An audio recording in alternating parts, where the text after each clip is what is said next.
Let us begin. One more attempt. No promises that I finish this attempt if it doesn't really get off the ground. Well, I don't know. I'm feeling pretty okay. If it's like a really early game reset, then probably try again, but I would say if this run makes it to LSB or something like that, or maybe Agrabah, I'll figure it out. I basically have like 1 more hour to get like an actual run going, and then after that I'd kind of be not good for my sleep if I went on a little bit longer than that, because you have I basically have a 2.5 hour roughly commitment to finish a run if it ends up being good, because I think it takes about, I think RTA is like 225 for level 1 at the moment, so it's about 2.5 hours inclusive of like, you know, ending off the stream and everything. So hopefully we get 1 more run going past mid-game, I guess. But it's like we've already done 2 full runs today, which doesn't feel that way. Today's been really hype with a bunch of stuff going on. But I do have to remember not to overexert myself. The good news is, if I don't get another run really off the ground in the next hour or so, though, probably a really lengthy stream tomorrow, since I'm not going to be here on Sunday. Yo, Grapes, what up, dude? Missed wash your hands? I did wash my hands. Bathroom's literally right next to me. Well, not literally, but it's in the next room over, so it's right there. Thank you for the good luck, Alex. I hope we're doing well.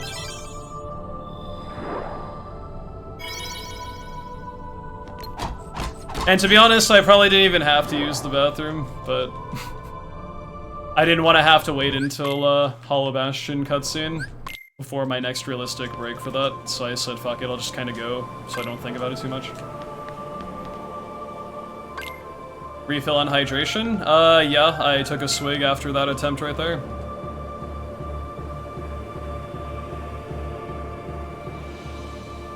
New character for a game you play gets revealed? That's sweet. Hope it's someone that's, Hog.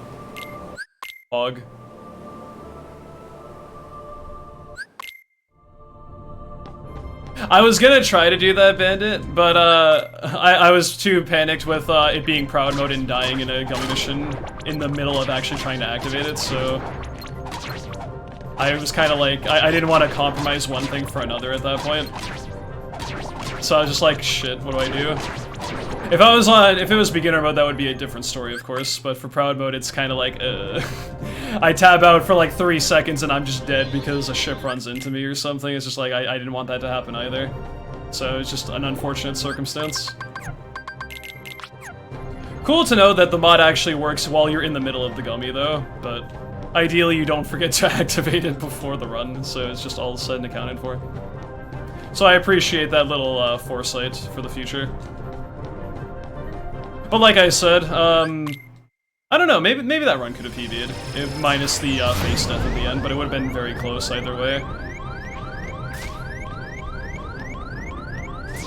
And even if it could have PB'd, it probably wouldn't have been a 207, so I'm not really that beat up about it. How lethal is Gummy missions in case you level 1 crit? As far as I am aware, Gummy damage is the exact same under all circumstances, whether you're max level beginner mode or level 1 crit.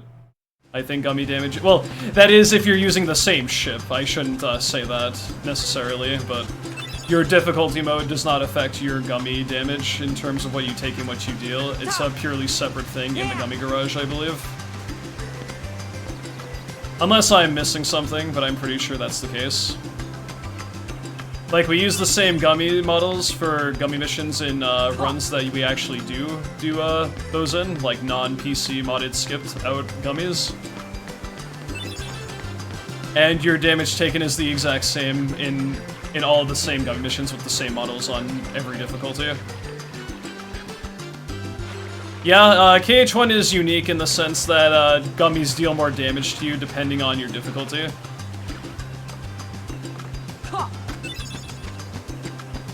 What's really confusing, though, is in beginner mode, you take less damage on Gummies. Like, what am I trying to say? You take different damage from Gummy missions depending on the difficulty. Like, beginner and standard damage is different, and standard to proud damage is also different, which is really weird. Because damage taken between beginner and standard is the exact same if you don't use the defense ups. So that means there's a very specific thing in the game's coding to make gummies hurt you more on standard compared to beginner mode. Which I'm a little bit perplexed by. Because it's like you have like a little band-aid added thing to make it beginner mode with the extra goodies you get at the start, but then they actually have different multipliers going for damage taken from gummies in standard mode versus beginner mode. It'd be one thing if standard and beginner were like around this, or like basically the same, and then proud is the one that's really high up there because it already does double damage to the player when they're in actual worlds, but I don't know, it's just, that's always stood out to me as a little bit bizarre. That there really is no multiplier going on in the game worlds itself, but in gummy missions, depending on which difficulty. It's like, of all things to assort multipliers to, that's a very unique case.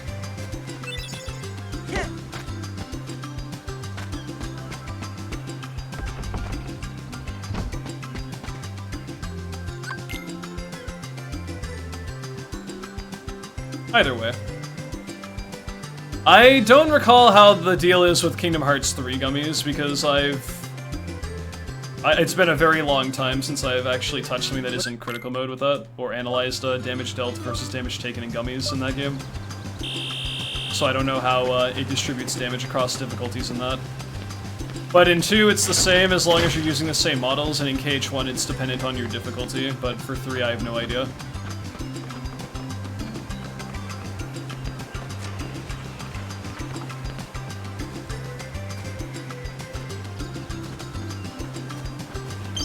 Yeah, that's pretty much the main reason for it, is it would trivialize movement that's done to pick up gummy parts. And simultaneously, in Proud mode, it genuinely is a skill set to maneuver through gummies in Proud mode and not getting hit by stuff that would one-shot you otherwise. So for that reason alone, I wouldn't omit gummies, but in 2, it's very understandable why they omit gummies, because it's the same on any difficulty, and people really aren't fond of them since they're just purely auto-scroller anyway. And it also, at least in Kingdom Hearts 1, you can speed up the gummies by editing your ship down to a point and then picking up the other parts as you progress through the game. So I mean, there is like genuine tech with that. Whereas in KH2, it's just kind of don't die in the mission, mostly, and that's kind of it. Nice nuts.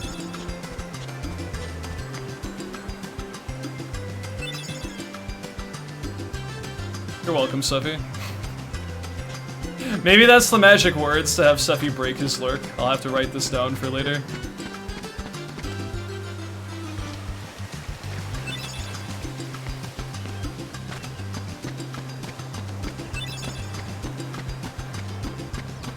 I was at work. That's fair. I'm at work too. Yo, Scala, what's up? Thank you very much for the good luck. I hope you're doing well. Weekend has started off very well. I got a new... Is that a... Oh. I thought I was gonna best segment for a moment. I got another improvement by a couple of seconds today. And almost PB'd again while missing Hook's ship because I forgot to enable this stinking mod. Because I'm a dummy. So that was quite the exciting run there. Ever had coconut juice / water?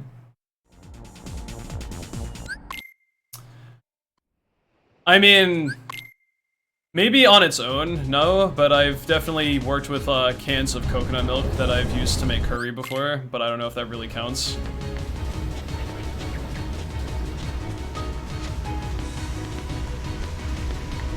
Actual, like, coconut juice / water, like, in a bottle that's sold separately from the coconut? I don't think so. Or if I have, not particularly fond of it. I'd rather just get everything out of the coconut to, like, maximize that stuff and not just have the liquid that comes from it.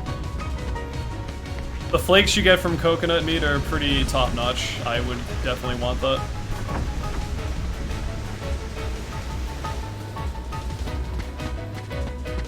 Hey, man. Chipping away at it, we'll get there at some point. It means that even if it's a very grindy bit of time, we'll still get to the goal eventually, and that's all that matters. So I mean, I'm down for it.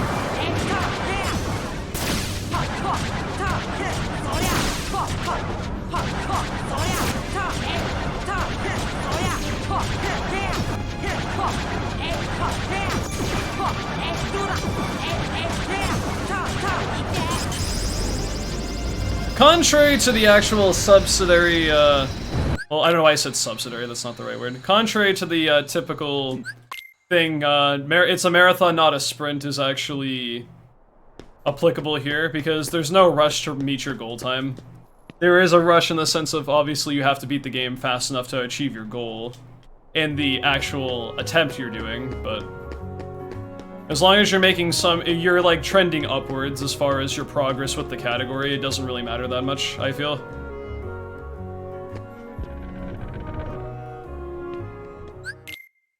Like, fuck it, dude, I'll take 2-second PBs every single day. That means I'll hit my goal by the time it's sometime in, April. I was gonna say February, also I screwed up. I'm not supposed to defeat the Heartless here, and I didn't focus.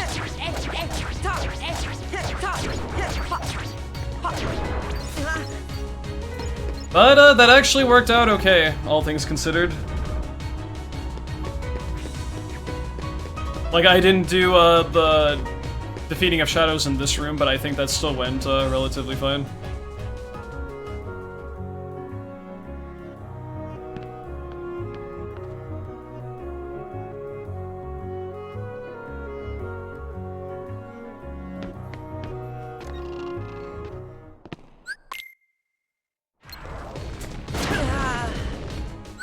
.0.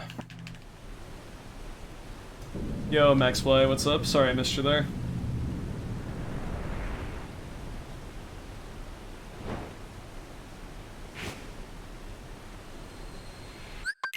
That was a slow cutscene skip. Yo, Tank, what up? Thank you for the good luck.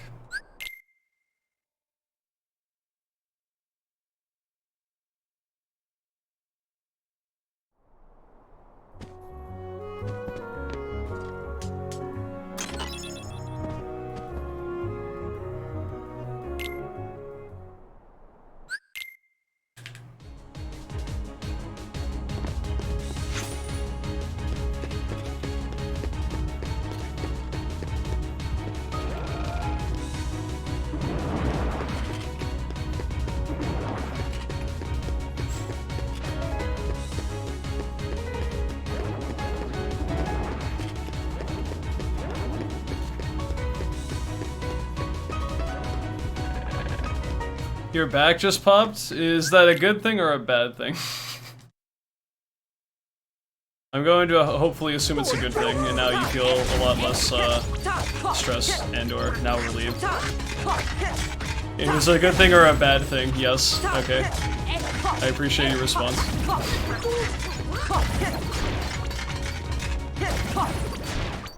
Oh, both. Okay. I guess that would make more sense then.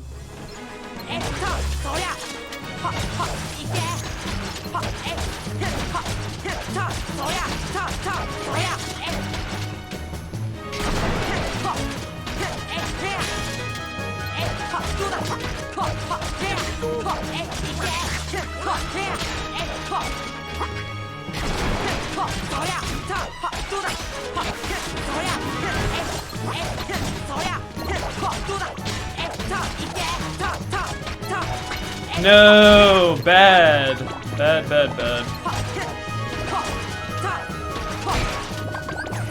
Dropping combos at the worst of times, dude, you hate to see it. Gross.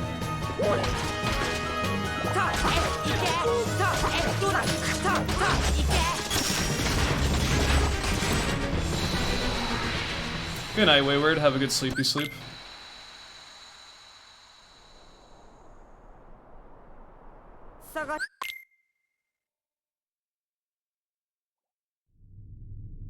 You'll PB one of these days? Yeah. Like, maybe tonight. I don't know.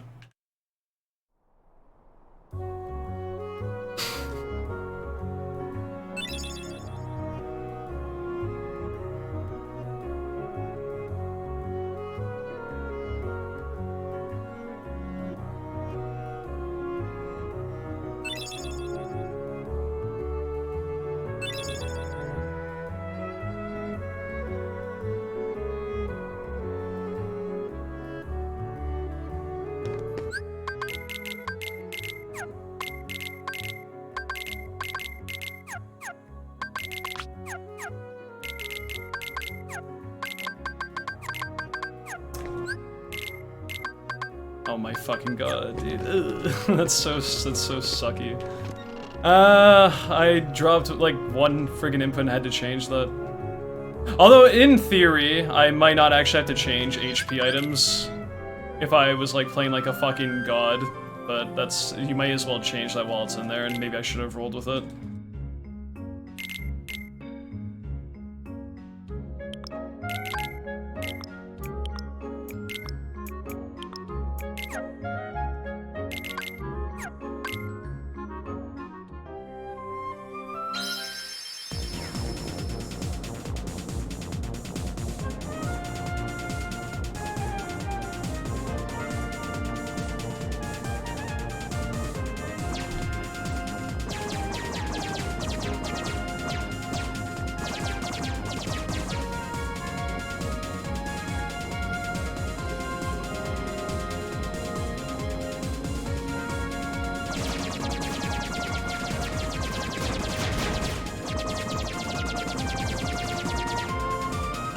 Any sick-ass weekend plans?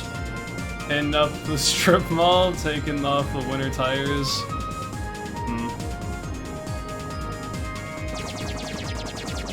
You know, I hadn't really thought of it too much because, I'm the kind of, well, I mean, I do have stuff to attend to on Sunday, that's why I'm not going to be here, but that's more on the personal side of stuff that I'm not necessarily the most comfortable disclosing at the moment, but... there are plans, but Saturday might be a really long stream because I'm not going to be here. Obviously, I'm going to spend my time at the strip mall, you guessed it though.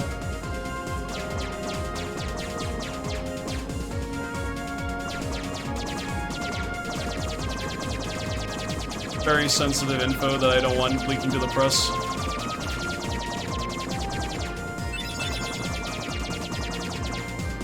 I had a GF once. What is up, my dude? It has been a hot minute.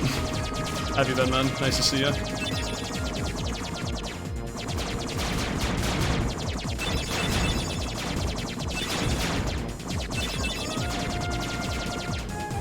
Can someone tell me what the spell lighting does?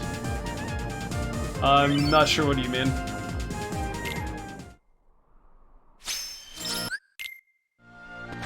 You mean lightning, as in like the thunder spell?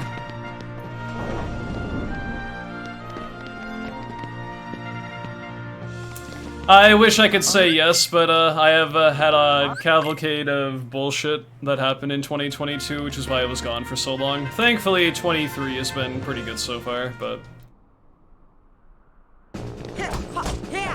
I was gone for a long time because life was not good, and life is better now.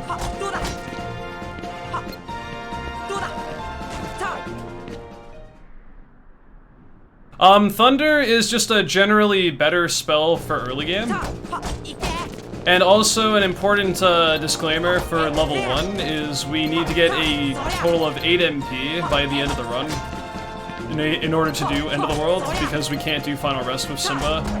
Like, Simba will not defeat the waves in Final Rest without 8 MP.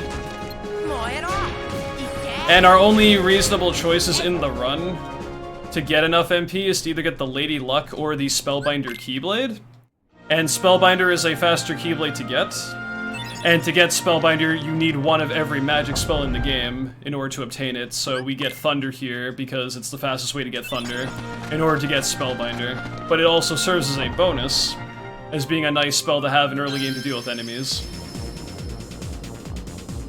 So it's very multi-layered as to why we get Thunder, but that's a general run-through of why we need it. So not only does it make various parts like Deep Jungle, Wonderland, and even some parts of Agrabah a little bit better, but we also need to get Thunder as a prerequisite to get a weapon we desperately need for late game. That was a lot of info, so sorry if that was a bit overwhelming, but yeah, those are the main reasons why we pick up Thunder.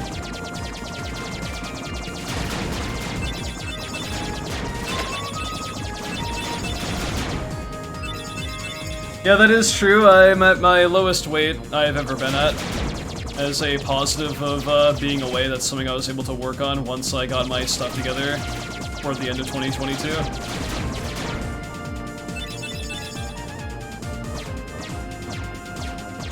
Very happy about that, because now I'm in the cycle of maintaining weight instead of actually losing weight for like the first time in my life.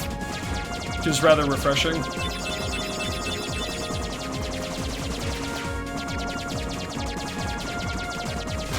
The way it works is, I always get these two confused. You need one of every base spell to get Spellbinder, you need one of every level 3 spell in order to get either the Dream Shield or the Dream Rod, and then the 7 magic arts from the White Mushrooms to get one of the other 2 items. I always forget which one is which. Like, what reward is for what. But there is a weapon you can get for your party if you get max level magic and then talk to Merlin again. But thankfully, party member weapons are really not that important. Level 3 spells, thank you.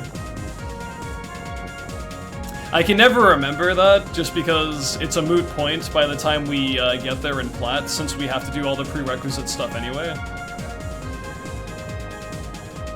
And I've never actually taken the time to check or memorize exactly what is the reward to each respective thing, so thank you.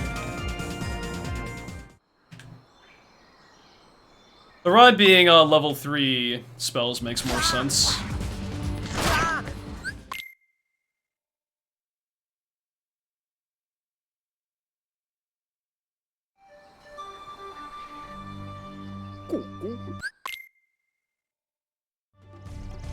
Yeah, I haven't played Rando in a hot minute, so I'm blanking a little bit on that.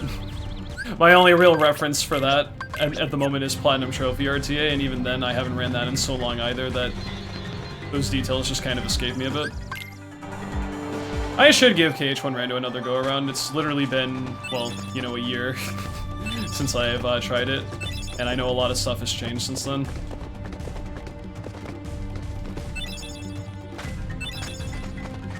Just never really been big on the whole rando scene in general. I mean, it's fun once in a while, but I've never looked at it to being super serious. I reserve all my serious play for actual speedruns, typically, and I kind of like to use rando as a casual manner to kind of chill out. Not that I have anything against competitive rando, I just personally don't like to do it. But people who do play rando competitively are pretty fucking sick at what they do, and I respect that.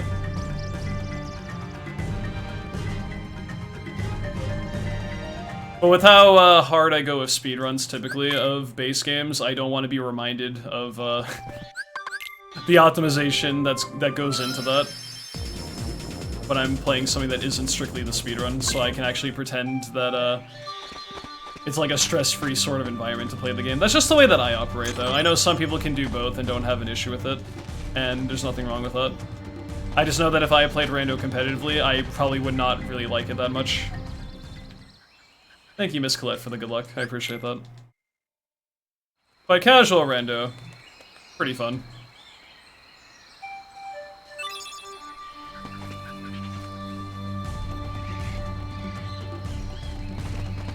I'm actually not sure, Sephi. That's something I've been trying, like, not that exact same setup, but something similar to that. I've actually been trying to research to potentially do something later on.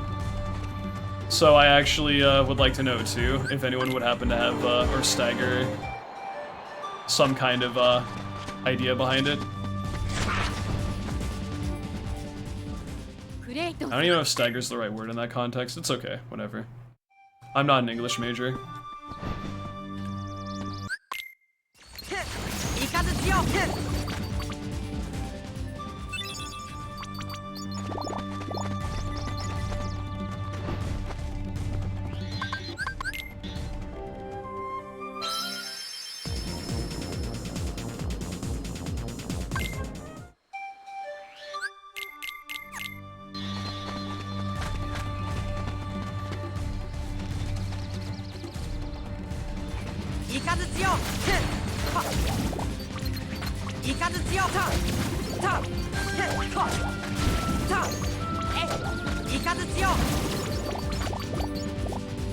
Would you say speedrunning is my major? Primarily.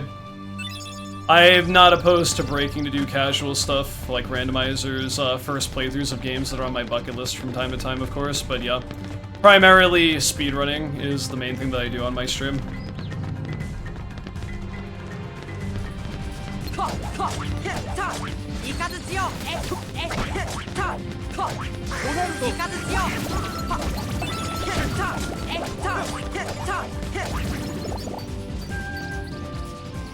PS2 capture card doesn't like modern PCs anymore? Yeah.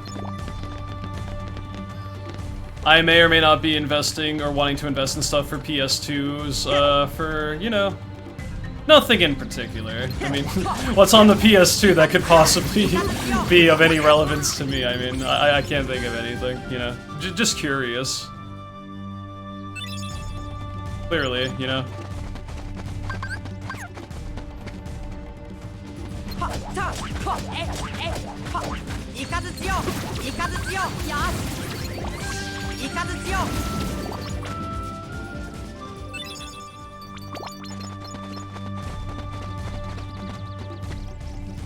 Yo, Rissa, what's up? Hope runs have been well. Thank you for the good luck. Got another 2-second PB, and we've gotten back-to-back 2-second PBs. Well, not back-to-back. I didn't PB yesterday, but we're chipping away at it, and we're still getting good paces and still getting some best segments here and there. So we're making good progress. I haven't had a juicy PB since the 208, like the first 208 though, so we're getting there. I'm lucky that I didn't get hit there.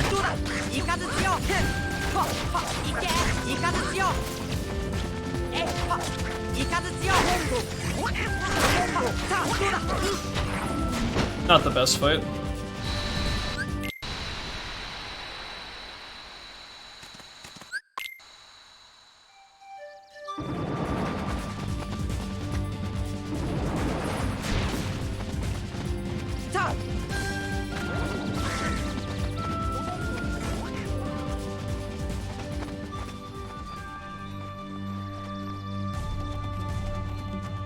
Too early.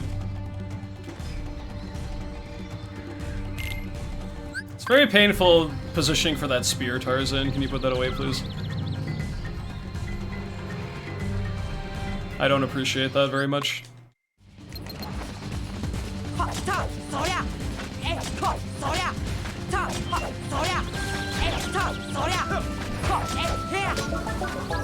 Any plans to do Hundo again at some time?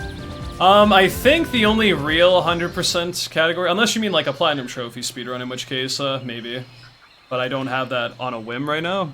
If you mean as like an actual speedrun category, I probably wouldn't really invest in doing anything beyond beginner JJ Hundo at this point, because the other JJs are really not that fun by comparison. But if you mean Platinum Trophy run, maybe. But I have no idea when. But beginner JJ will come back at some point. Probably when I'm focusing on beginner mode. I know, that's a thought.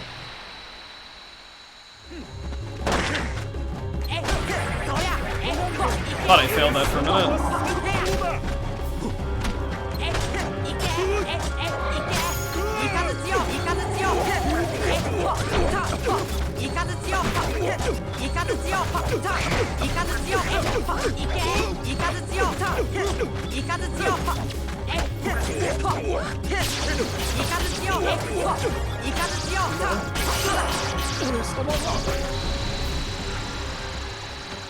But yeah, JJ Hundo in level 1, no.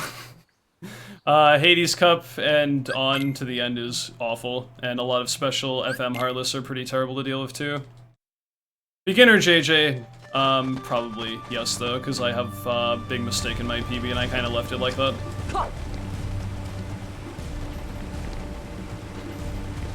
My only main focuses at this point are any percents for KH1. I'm pretty happy with my times in most extended categories at this point now.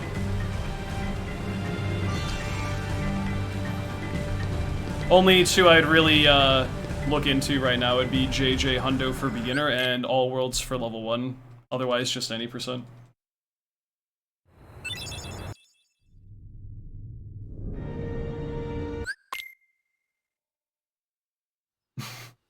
That may or may not have been something that has gone through my mind, Sephi. As an idea for something, though, but we're a ways away from that actually happening, if that's the case. I mean, I would just run it on PS5 if that was the case, though, if I did all versions percent. Because, I mean, there technically is no PS5/4 variant, like, version difference. Aside from the game just loading slightly faster, so I just run that on PS5. Offered a SGQ slot to do a rando race, would you? Rando specifically? I don't know. I feel like there are people who've invested in rando a lot more than I have that would probably benefit more from that spot than me, so I'd rather they have it. Now, if we're talking a slot for GDQ where I get to showcase an actual full game run of the base game, then yes, I would be happy to do that. But I'm not as in tune with rando as other people who've played rando pretty heavily since its release, so I think they'd be better off handling it.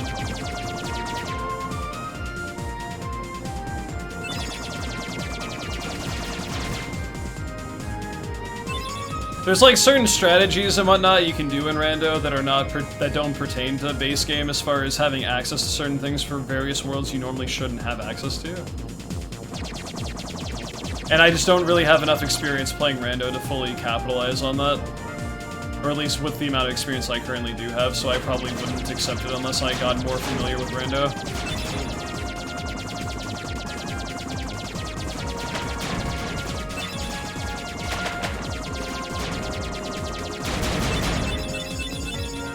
Yes, KH1 has an enemy randomizer. You get some really cursed things when you do that sometimes, though. It's wild.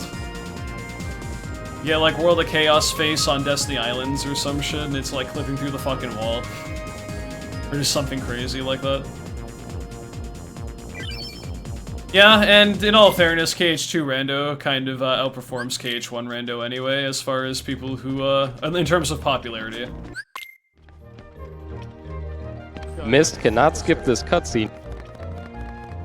Not that that diminishes KH1 rando by any means, but usually when people think of rando with KH, they think KH2 innately. I know there's randos for 1, 2, 3, and BBS that are out now. There might be even a few more, but I'm not sure. It's been a while. But 2 is definitely the most popular.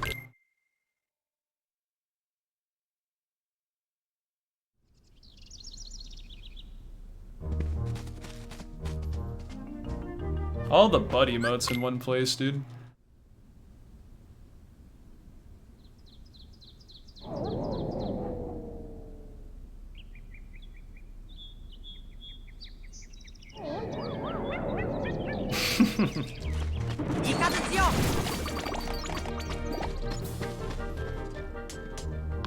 Yeah, that's butter. Close enough, though.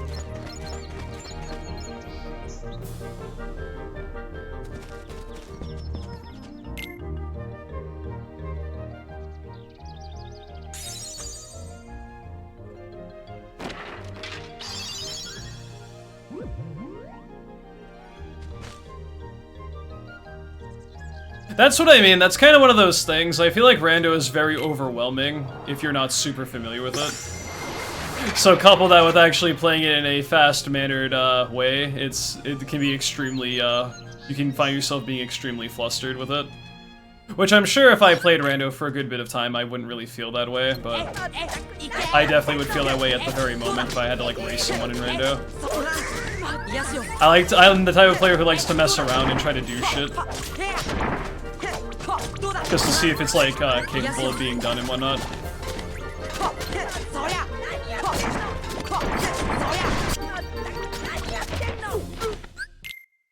I feel like rando might also lose some of its value if you can come up with like metagaming type methods to like start seeds off based on what you get and everything, and it's like, I don't know.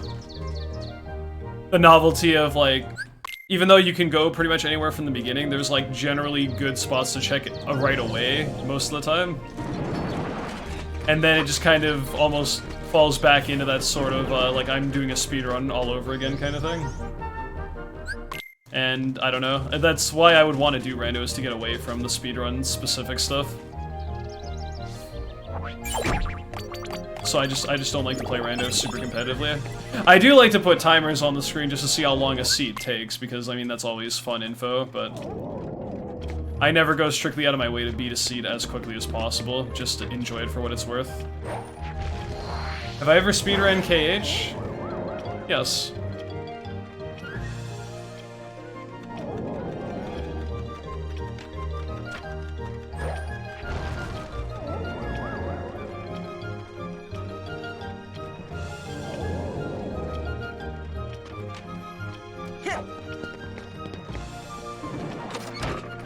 Thinking about it, but not sure. Maybe.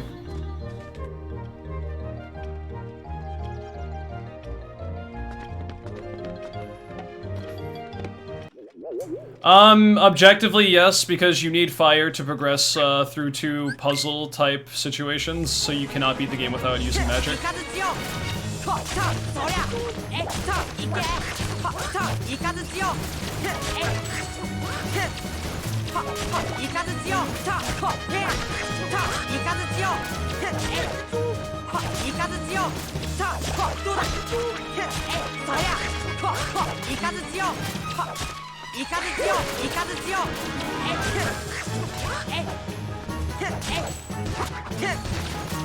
I tried so hard, but in the end it didn't even matter. Well, that fight could have been worse, actually. Not that bad.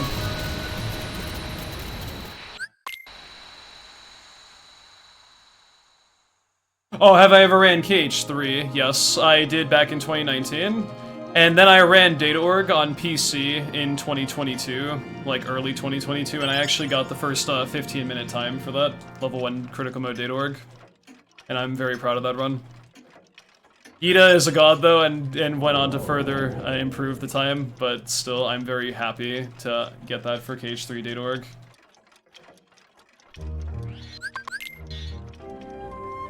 How long my first playthrough was of KH when you were a kid? Well, the game came out in 2002, and I didn't beat this game until it was at least sometime in 2003. So, at the very least, it took me several months to beat KH1 initially, but in the exact amount of time, I have no idea.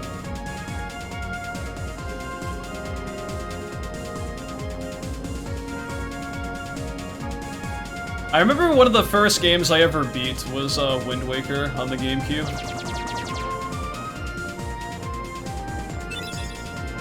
I have a lot of nostalgia for that. I kind of went at the Zeldas in a different way. Like, I remember, because our family, like, spoiled the fuck out of us with video games when we were kids, so, I had, like, an N64 that, you know, my family played with us, like, and my siblings and all that. And a GameCube as well that we would, like, share every so often. And I remembered I beat Wind Waker first,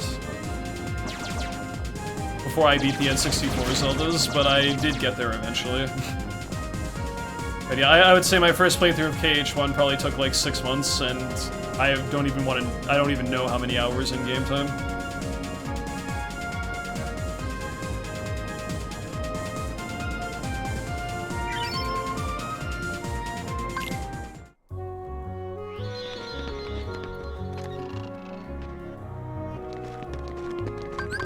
Why did I do that?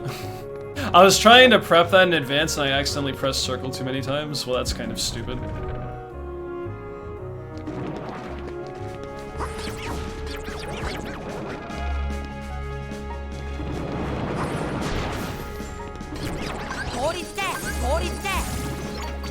Whatever. Really? I got cucked out of the blue menu. I'm mad. Oh yeah, absolutely. I still prefer consoles to even PC gaming at this point. I've mostly moved on to doing more PC-oriented stuff because KH came to PC. Not that I'm opposed to it by any means, but there's like an attachment I guess I have for a lot of the games I played when I was younger, playing on consoles, so it kind of sticks with me a bit. That being said, earlier games that got ported to PC later on are almost like definitive versions if they have like no weird bugs and stuff going on for it, so... It is what it is, but I still very much respect, consoles that exist out there. Like, I love my PS5.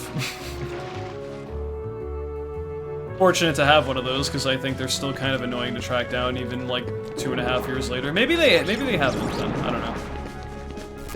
I kind of stopped caring strictly about that once I was fortunate enough to get my hands on one, but year after release they were still hard to get, and I imagine only about 18 months later it probably hasn't gotten much better.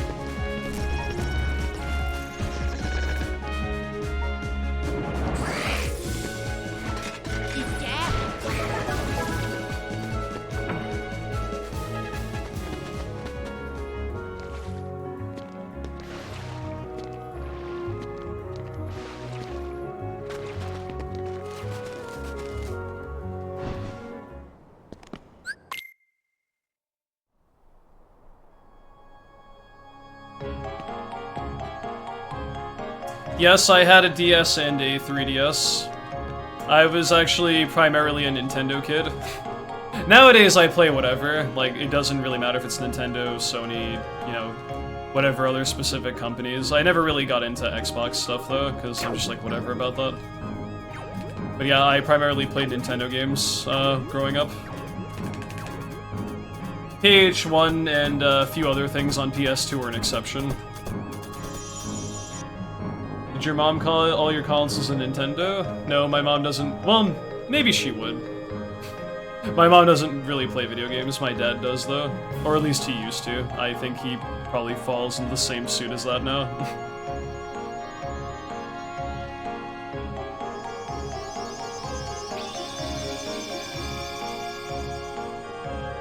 It's funny because, like, when I talk to them about how I stream on Twitch, and there's a video game console called the Switch that I also, you know, use from time to time, they tend to conflate the two and confuse the website names with the actual video game console when I talk to them sometimes, and it's really funny when they do that.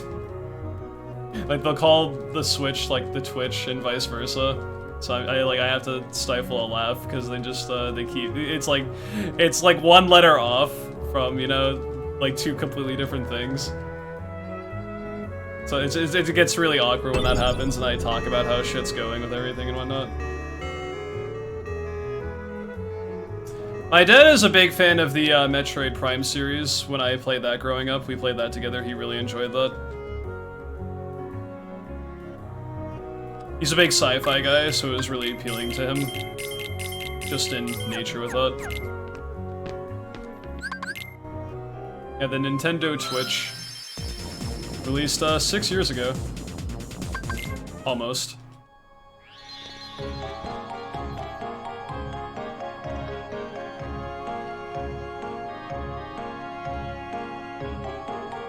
And like the classics, like the Zelda games as well. A lot of stuff that was on GameCube, because that was probably the main console I remember the most about playing growing up. So most stuff that's like a classic on GameCube that I probably owned would be probably in his list of games as well. Like the two main Zeldas that... Well, actually there was more than two.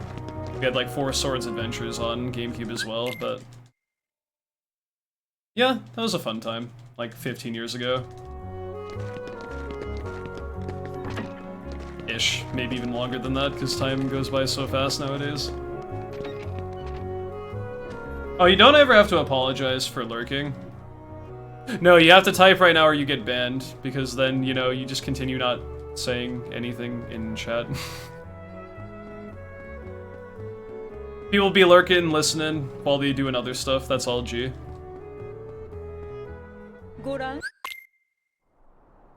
I'm here, Mr. Streamer. Yo, Magic Arrow. I should probably play Breath of the Wild again, like, relatively soon, to actually prepare for, Tears of the Kingdom. I mean, not to say that I couldn't refamiliarize myself, nor is the game, or the game's gonna play, like, completely identically, but I imagine having a feel for the game that's, you know, literally, meant to sequelize what is the main title on the Switch. I almost called it the Twitch for the meme, but... Probably wouldn't hurt to at least get a little bit more familiar with the environment and just general style of Breath of the Wild again.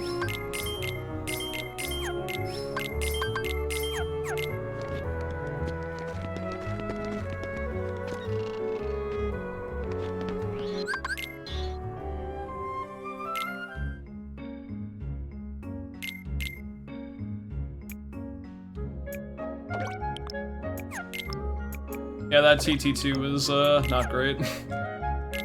From the extra Blizzard cast, having to sell a little bit more than usual and, you know, not getting a fast blue menu versus a best segment. Not great.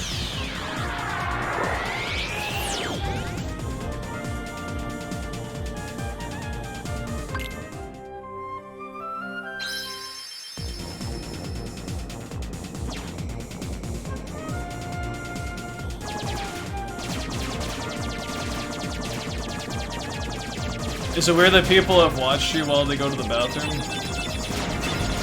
I don't really tend to think about stuff like that.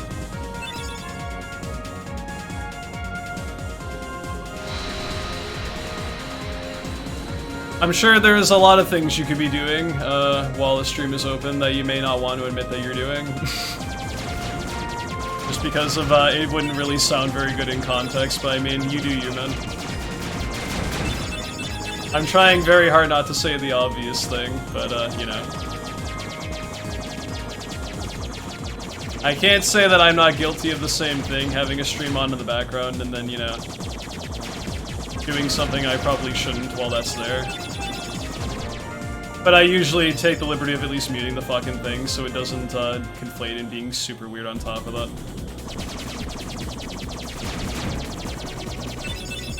But I mean, I don't know. I've read some really interesting messages, and you know, people have said some very unique things in Twitch chat.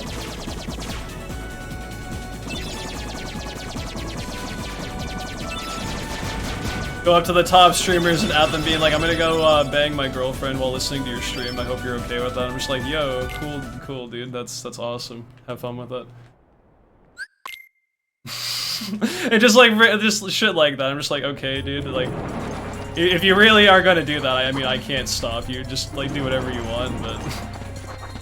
I'm just kind of sitting here like, alright. It's not my business to know what people might be, working on in the background while the stream is open. I don't really tend to think about stuff like that.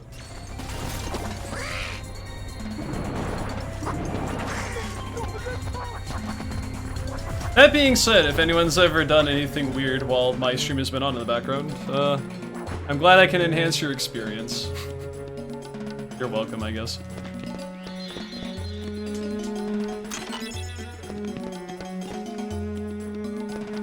Living the life, Grig. It's even funnier when you think about there's, like, unironically at least someone who's done that. What do you mean, Mist? I'm the one that did that. I just told you.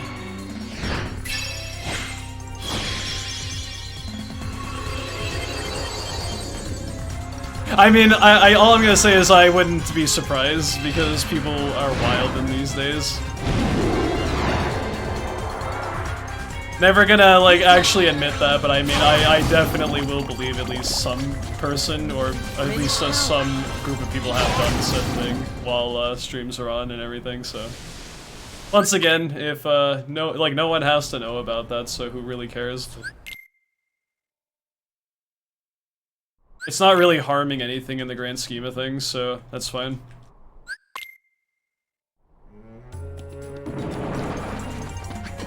That being said, I'd appreciate if you took me out to dinner first, but that's not necessary.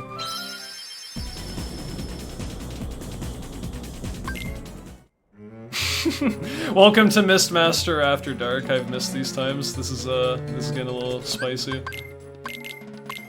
Speaking of spicy, here comes really bad fight. Favorite food? I've really taken a liking to curry in recent time. More specifically Indian curry, but I'm not opposed to various types of it.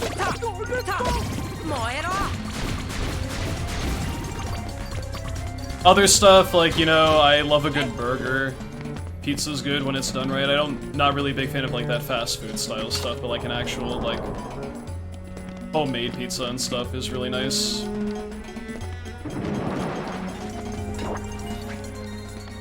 But yeah, I would say curry is probably my favorite food at the moment.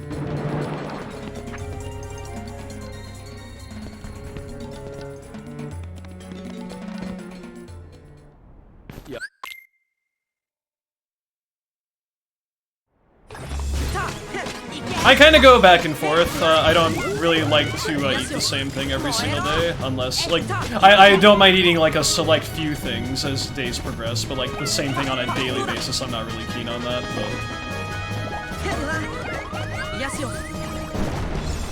I don't mind, like, I would have curry, like, every other day, like, if I have another meal in between that, the day, like, you know, in between those days, if that makes any sense, so it's like a... You know what I mean. My brain doesn't work when I'm doing this fight because it's really special case. It's like I'll probably have curry like 3 or 4 times a week or something like that.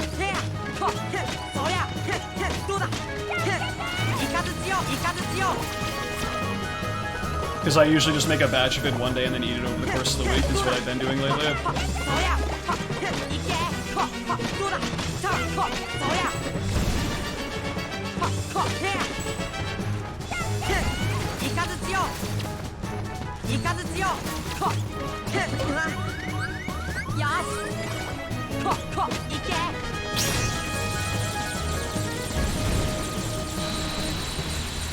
I feel like that's just the way to go with a lot of things. That's usually what I'm doing during my days off as well. Outside of any other personal business, I usually just meal prep for the week and then have that, so I don't have to really fixate on making sure I have something to eat before I go on stream and everything like that. A lot healthier than, you know, ordering something last minute and other shit like that, you know? I think you're a really special little guy. Thanks.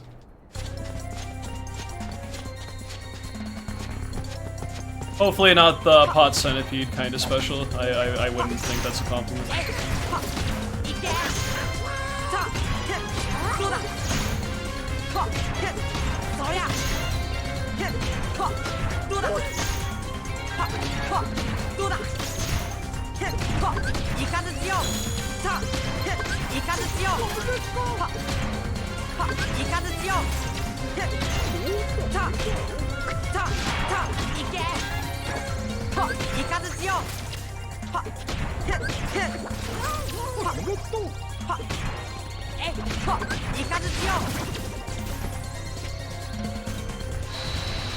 Holy fish paste!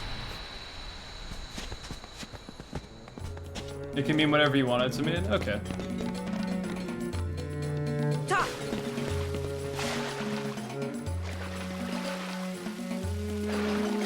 That's one of my favorite things about it as well, is you can just spice it and flavor it pretty much anyway, and granted I know there are different techniques based on like the region that it's made and everything, but I feel like if you know how to make one particular type of curry, it usually isn't hard to kind of variate and, you know, just make it your own beyond that, so I appreciate the diversity of flavor profile. It also cuts down on it potentially being very monotonous and not very fun to eat after a while, because it doesn't really get too samey. If you just, like, you know, you can literally just flip-flop between, like, 2 different curry recipes, and that still is, like, tremendous variety and everything like that.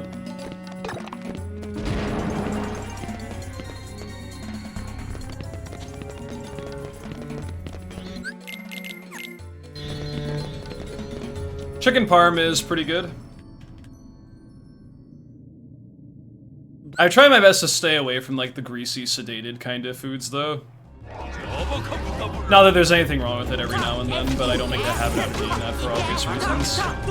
I used to, but not so much in modern day.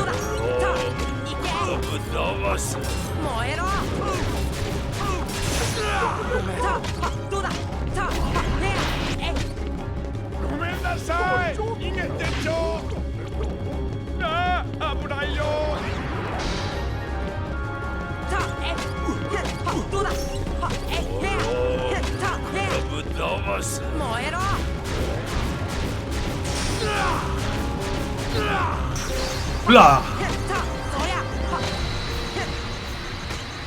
Good morning, Vermeggio. Hope you're doing well. Yeah, big fan of rice as well. So I mean, it gives me an excuse to just have rice with the curry as well. In moderation, of course. You don't want to have like 5 servings of rice with your curry. That takes away from it too much and it's not good for you, but Rice is also my favorite starch on top of that, and it's a good pairing with it, so...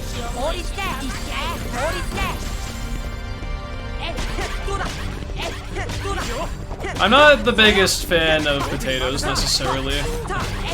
And people who've known me for a bit probably can understand why, but...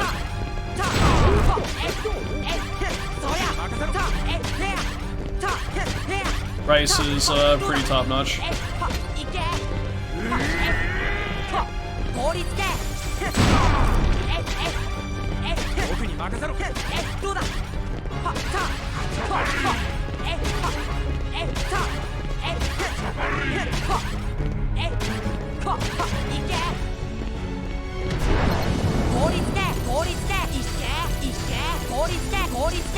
Not that I don't think potatoes can still be pretty cool, but I mean, when you have a diet that's pretty fixated on eating them on a frequent basis, you grow very irritable of anything like that when it's like a mono type of diet, so I'll pass on that, dude. Luckily, rice hasn't been ruined for me. I don't think it ever will be. I love that shit.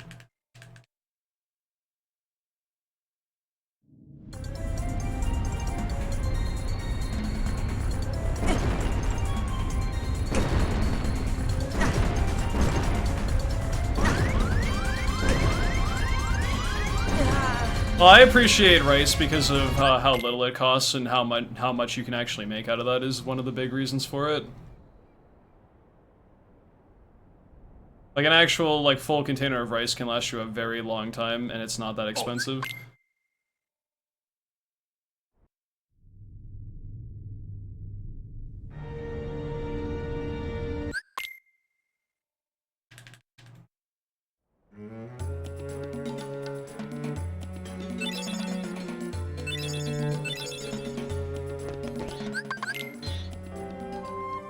That was a pretty good Genie Jafar, because I actually got a pattern that's not like completely awful with it. I tried sushi. I haven't since I was a kid, and I did not like it because I was a picky kid who did not like fish. Nowadays, I'm not the most keen on fish, but I'd be willing to give it another chance, and I just haven't had an opportunity to really try sushi since the last time I had it at like a place that I went with my parents like years ago. So maybe my opinion on that would be different nowadays, but I did not enjoy it when I was a kid. Maybe I might appreciate it more now. I've gone from the whole I despise fish and I never want to eat it to, you know, fish isn't too bad if it's actually done properly.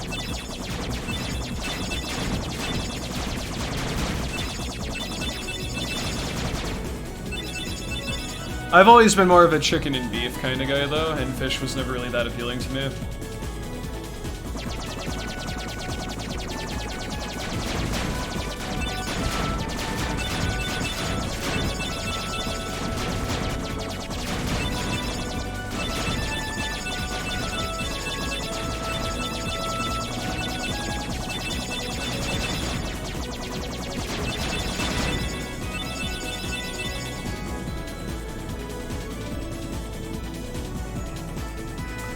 Like, I definitely will give credit where it's due, and I've probably been sleeping on it for a decent bit. It's just that I've never been crazy about it. Like, my family fucking loves seafood. And I've just never really been a big fan of it. And I get the hype behind it. Because I have had fish in recent years that wasn't, like, I didn't love it, but I tolerated it. And there was, like, one or two instances I've had fish, and I thought it was actually pretty good, all things considered. So maybe I just haven't had good fish until, like, recently, I don't know.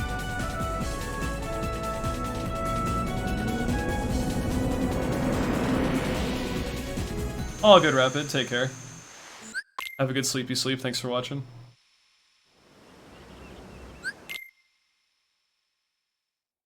Yeah, I would say that is a very big deal breaker, is how fresh the fish actually is. Like, actual pristine fish that's, like, you know, doesn't have a real strong odor to it, that's very fresh and everything. Season it with just, like, you know, basic stuff, a little squirt of acid, like lemon or something. Usually it holds up pretty well. So I've had more of an appreciation for it in more modern times, but yeah, I hated that fucking I hated seafood as a kid. It really doesn't.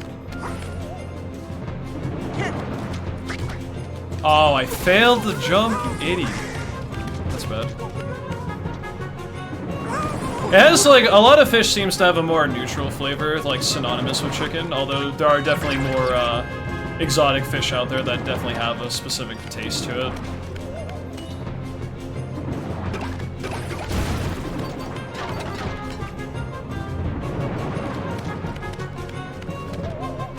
But like I said, fish isn't really my expertise because I have my predisposition of just not really enjoying it growing up. I haven't really sought after, like, you know, ordering it.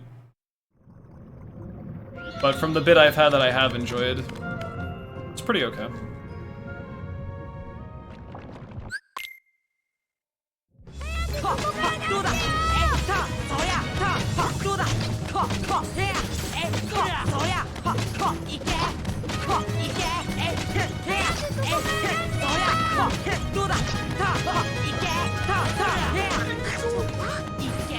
It's too bad I failed Chamber 3 skip. That was perfect.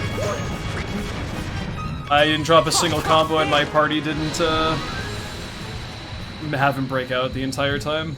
If I got Chamber 3 skip, that would have been pretty close to tying my best.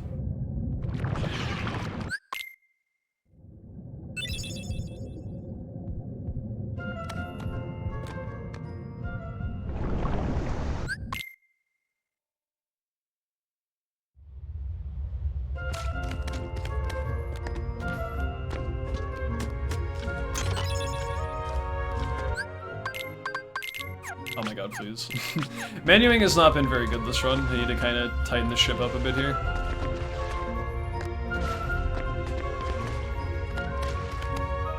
Not that menuing is really anything super crazy in level 1, so it's whatever, but with the little menuing that does pervade level 1, need to be a little bit wiser with how I do menus, just dropping inputs all over the place, man. It's not very clean.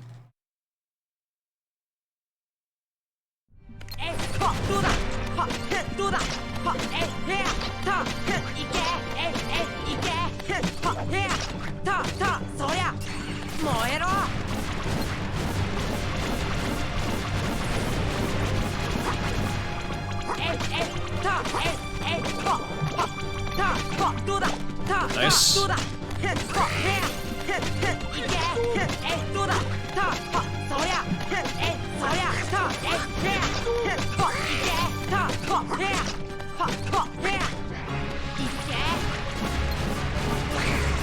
That was really good.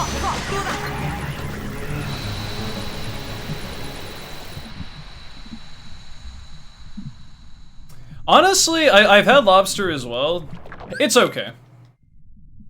I feel like the hype for it is overblown, personally, but I appreciate its existence, and, you know, there are some nice things that people have made with it, but I definitely think it's overrated.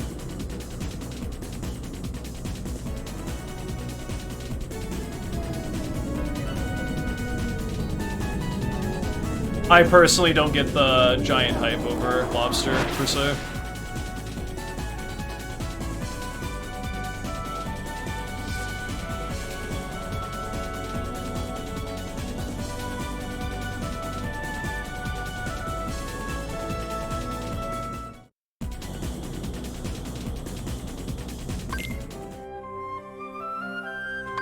Oh my goodness, dude. What is going on in my head right now? I feel like I'm too distracted by fish to play my video game. So many, like, tiny mistakes I'm making non-stop, I'm getting a little disoriented.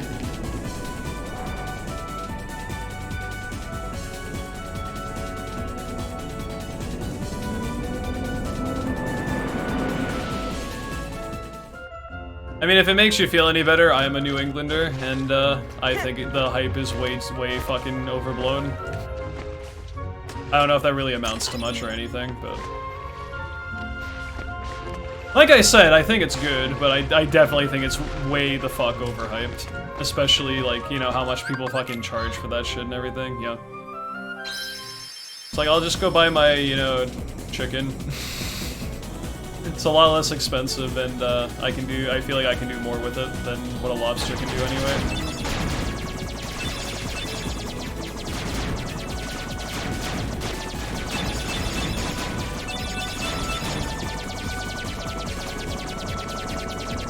Food is so subjective in terms of people's taste, though. Like, you're always gonna have someone who's, like, in full stop agreement and full stop, like, could not disagree more with you on a bunch of shit, so...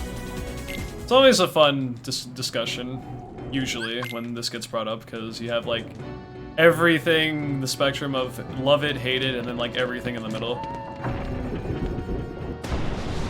Yeah, eggs do be, way too fucking pricey. I, share the sentiment on that. Makes me a bit sad, because I like to bake.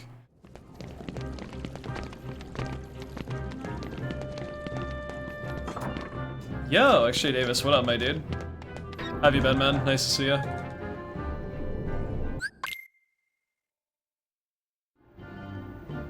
Actually, I have a really freaky story of, I almost got my, the end of one of my fingers cut off by a crab that was in, an ocean once.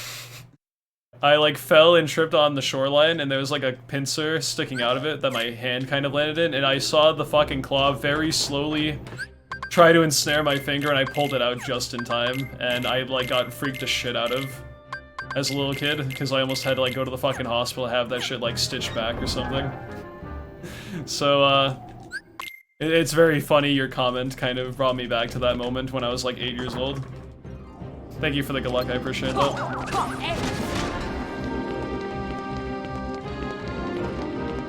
Life's been tricky, but I finally rebounded and I'm back together again, so I'm doing pretty well. Hopefully life has treated you okay, man. You can swim? Yep. I used to go to the beach quite frequently with my family several years ago.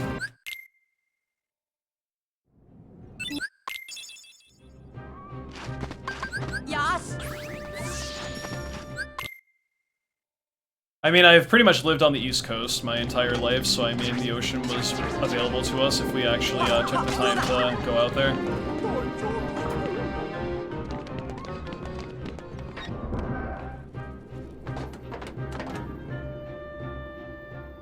One time we went vacationing, I think in like Cape Cod, and it like rained the entire fucking week that we were there, and it was really, really a shame.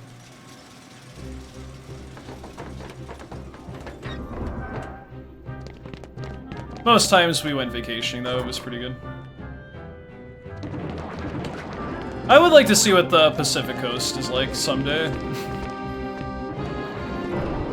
But, money and traveling, and worlds like, you know, not being the best of places for traveling for a while and all that stuff, so...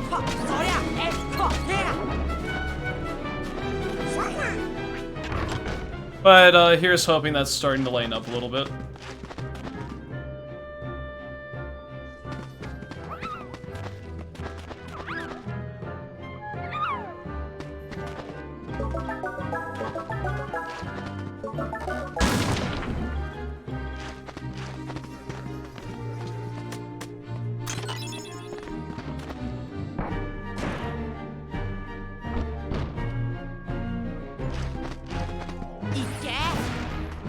That was actually one of the reasons I created my username, Mistmaster, because I wanted something synonymous with my name that starts with the letter M, and the ocean. And I was like, what's something water-based that starts with the letter M? When I made my name way back in the day. And I thought Mist was, creative enough, so I guess and then I was like, okay. What rolls off the tongue of Mist that would, like, as a word that would pair well with Mist, because I kind of like where this is going, and then Master is like almost a very similar letter structure with just different vowels basically, and an R at the end. And then that was taken on YouTube, so I put a 1 at the end. And there you go. That's how I made my username way back when.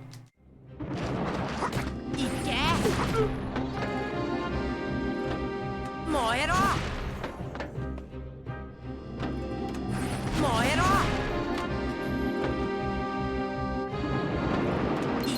2009 was a long time ago.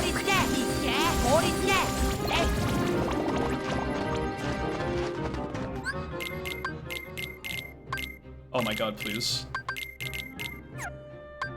Oh, I didn't give Jack his fucking... Ugh. Let me fix that right now, eek. I didn't like that. Wow, that was awful. Holy shit. Could have gone for Moist Master. Yeah, but I was a relatively innocent 12-year-old when I made the username, so I didn't know yet. It didn't take very long for that to change, like once I entered adolescent years, but 12-year-old Mist wasn't, hadn't experienced the horrors of what the internet had to show him at that point.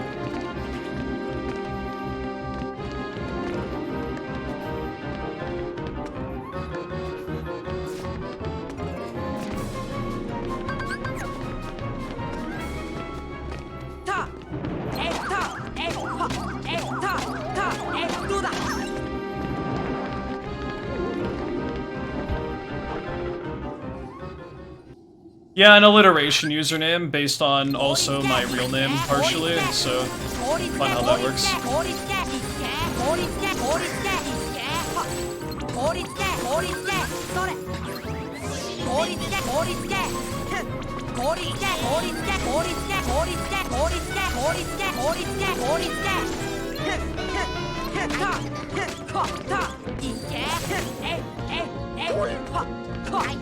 You know, the fight itself was actually pretty decent for the most part, but I got Black Fungus, just had a terrible time maneuvering through everything. That menu was slow.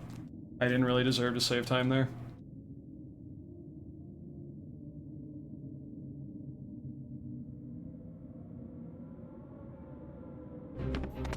I remember talking about that a decent, some other stream recently, where I was just kind of going on about how I've learned to appreciate what nature has available to us. I didn't really give a shit about that when I was in my adolescent years.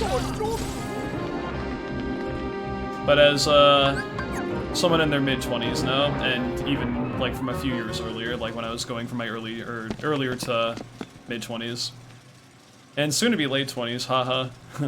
Everyone loves getting older. Nature's nice, and it's always become something I've greatly appreciated nowadays when the winter breaks and you actually have like that return of life going into everything again.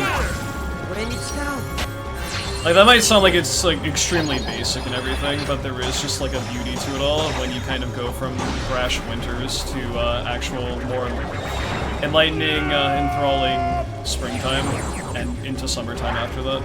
Yo, Dewey, what's up? Thank you for the good luck.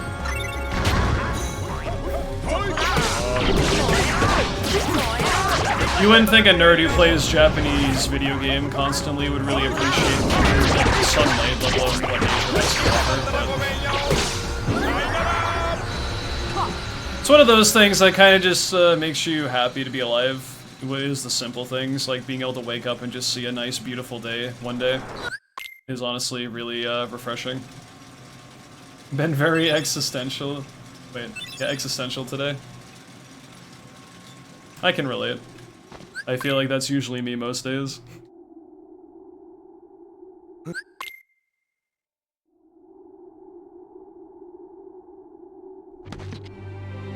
Yo, ASL, what's up, dude? Thank you very much.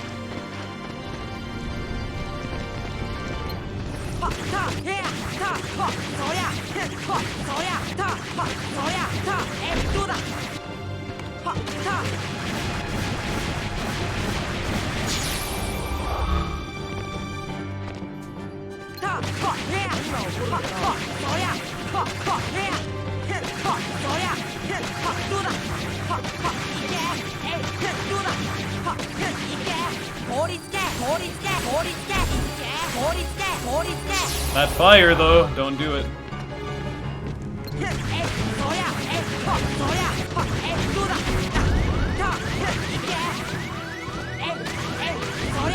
You guys, I was gonna say, you guys gonna heal me or what? 2, 3, 4, 5, 6. I was waiting to not use a potion because they were probably gonna throw one on me, but they just wouldn't fucking do it.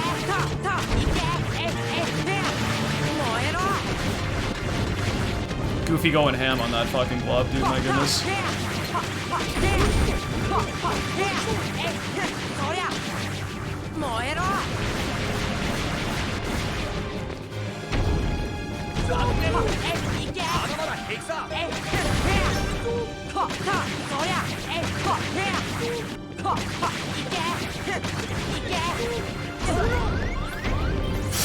Oh my god, I almost got bullshitted so hard there, dude. Like, if the timing was a little bit later, I probably would have got hit by the fire afterwards, and that would have killed me, because my iframes would have canceled from the ledge grab there, and I'm glad that didn't happen. Got scared.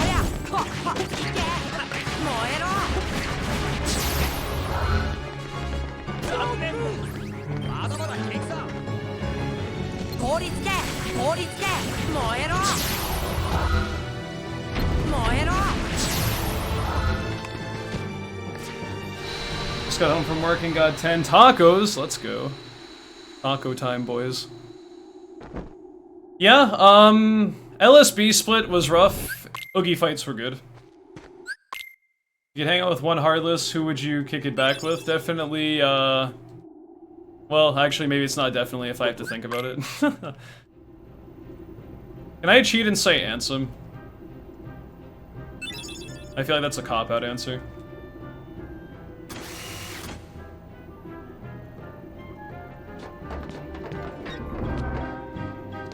Did I practice the next split? No, but that's okay.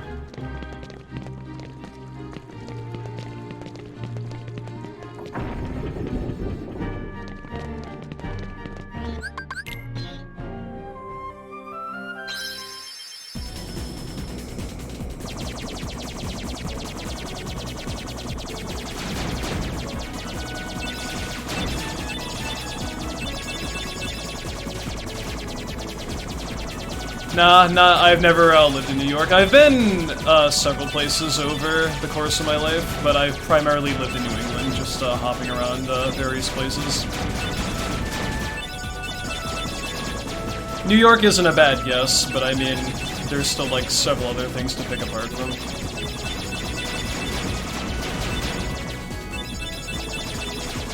Like, I mean, I understand that because, I mean, what if people are relatively near each other and they can, like, have a personal meetup and everything, but yeah. I keep that kind of info on the down low just because I don't want to have potential, you know, stalkers or people I wouldn't want to know knowing certain information. Some people are more open about it because they don't really care that much, but I've never really been one to disclose stuff unless it's, like, a very close person I'm with.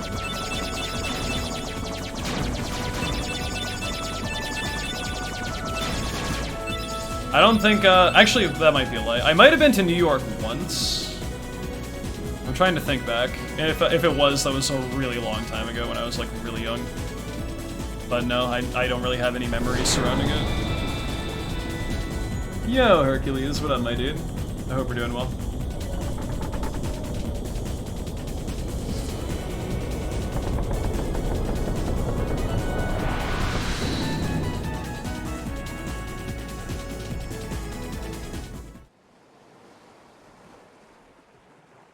Maybe Lady Luck.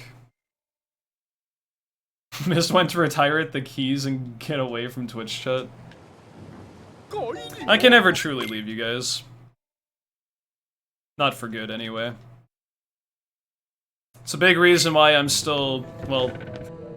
Jeez, not to be super heavy, but a big reason why I'm still alive is because of you guys. But I don't want to go down that path because it's a very awful thing to think about. So I mean, there's almost like a level of obligation. I mean, and I know people wouldn't ever like hold that with me, but it means a lot to me what my community has done for me over the years. So I appreciate you guys for who you are, and thank you for that. I'm never going to hold that on anyone, of course. That's a ridiculous thing to do, but it does mean a lot to me, the support I've had over the years from streaming and just a lot of amazing people I've met, so thank you for that. Without going super heavy on stuff. That's pretty much what I wanted to get off my chest, so... Appreciate all of you.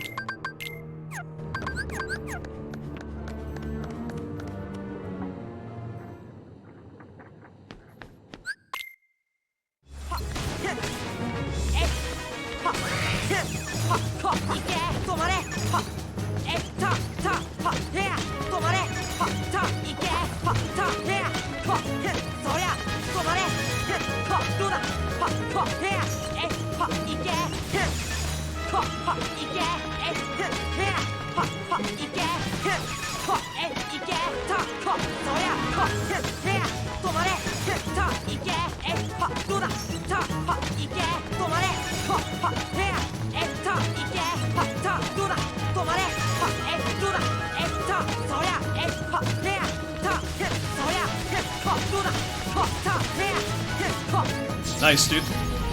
That was looking a little shaky for a bit there, but thankfully it worked out.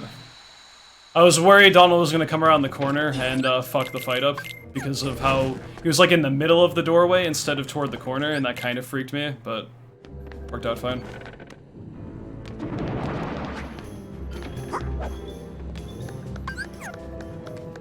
What was going through the dev's mind when making a spell that stops any Heartless? They probably weren't thinking 10 years later they were going to have a tacked on addition to the game that makes stop last about 3 times as long as it's supposed to.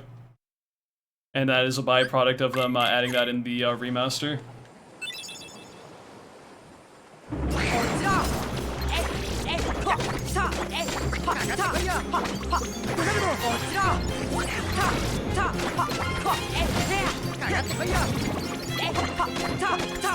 That being said, stop is already fairly abusable even without that in like beginner mode and such, so I mean it is something.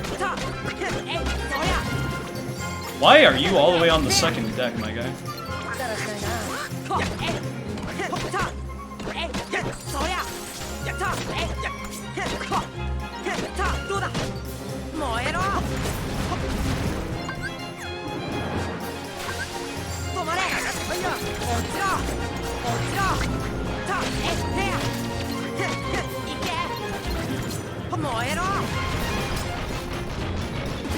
Oh, they're not dead yet? What the heck, dude?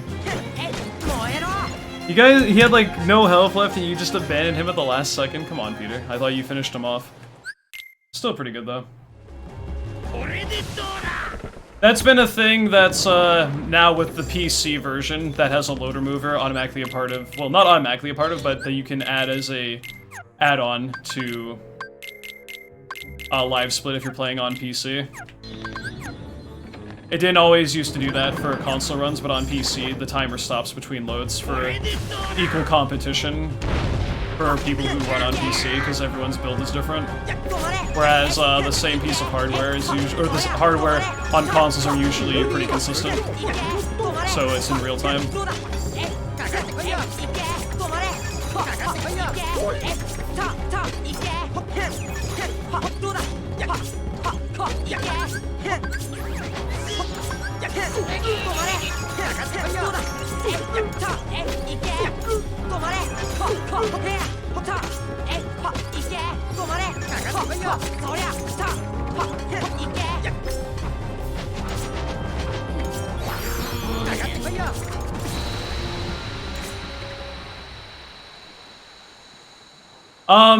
The loader mover also has an auto splitter built in, which basically splits for you every time you beat a boss or a specific flag in the game has changed, like when the war poles appear to go to Agrabah and stuff like that. So not only is our loads cut out, but also you don't have to worry about splitting as soon as you defeat an enemy, so you can purely focus on the game instead of having to like reach over and hit a split for a fight ending and stuff.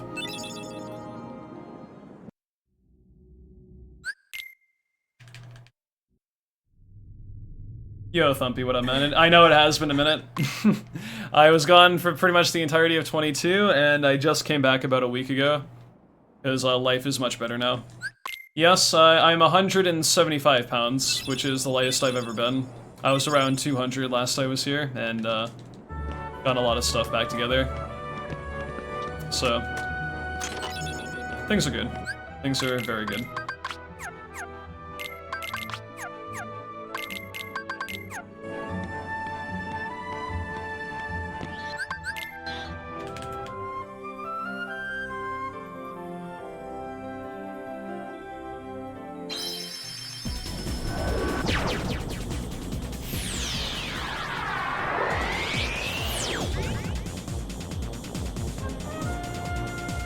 I absolutely will remember that bird.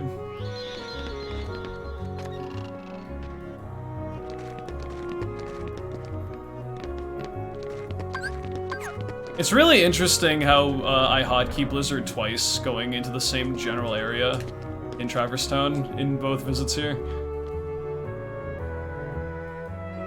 Didn't really think about that until just now.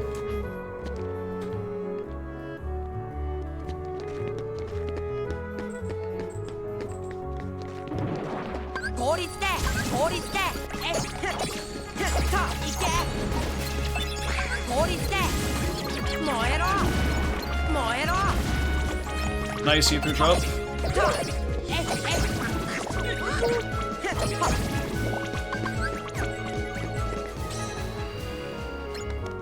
Yo, ass, what's up, dude? How run's going? This run in particular I'm on is pretty good. I actually wasn't even really paying attention, but we're minus 37, that's pretty good. This is on par with my best ever pace leaving Neverland, that's spectacular. And I also got a really small PB today, so maybe we can get a double PB again tonight. We shall see. Happy Saturday. It's been Saturday for 3 stinking hours, man. Although for the Pacific homies, it just happened, so that's fair.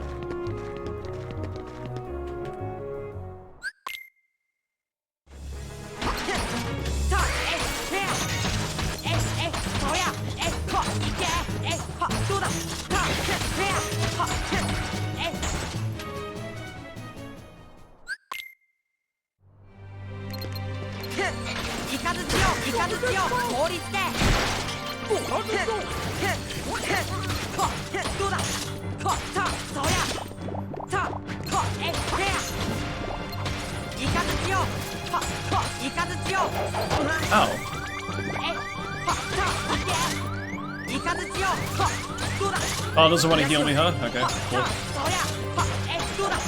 Not low enough HP to warrant that, I suppose.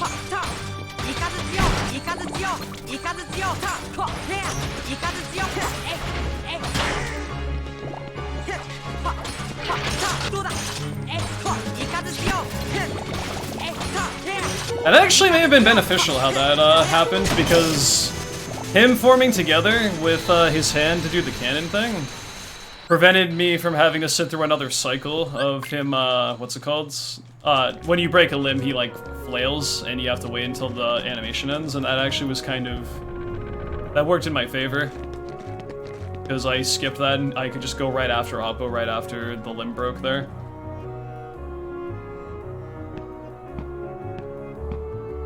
What if we just make the entire world the same time zone?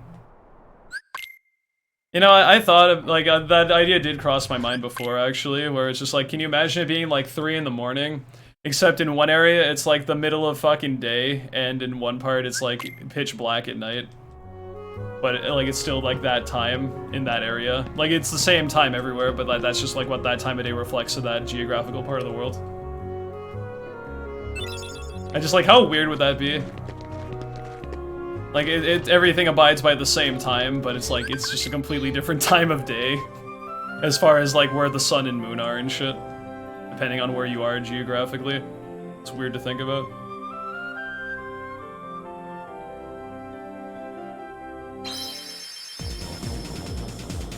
Sora got announced for Smash toward the end of, 2021, I would know that. Because I came back to stream again from another hiatus shortly after that announcement.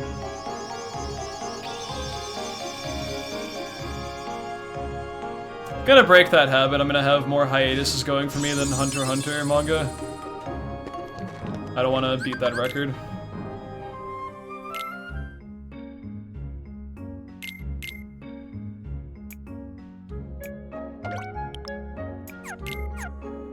Not that I don't appreciate the work Togashi has put in, because I know health is always first and whatnot, but it's just unfortunately an infamous thing with his comics and manga just kind of going on hiatus when he wants to make more progress.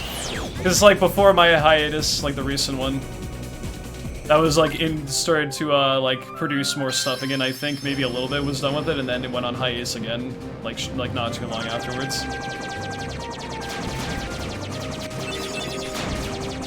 Yo, Freeze, what's up, my dude?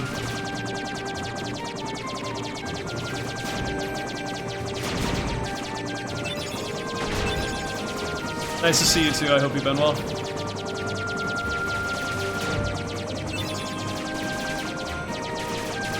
I like Yu Hakusho more as well, but I think Hunter x Hunter is also a very good series.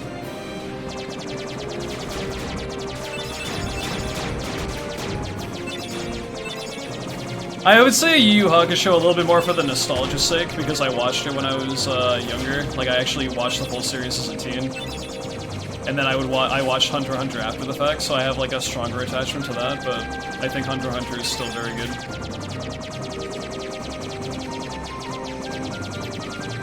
I also appreciate subtle references, or maybe not so subtle references, depending, that Hunter x Hunter has with his previous work, so it's fun to spot those from time to time. Like Killua bringing out the yo-yos when there's a fighter in Yu Yu Hakusho from the Dark Tournament that uses the same stuff and all that shit. And it's like one of those light bulbs that kind of go off in your head.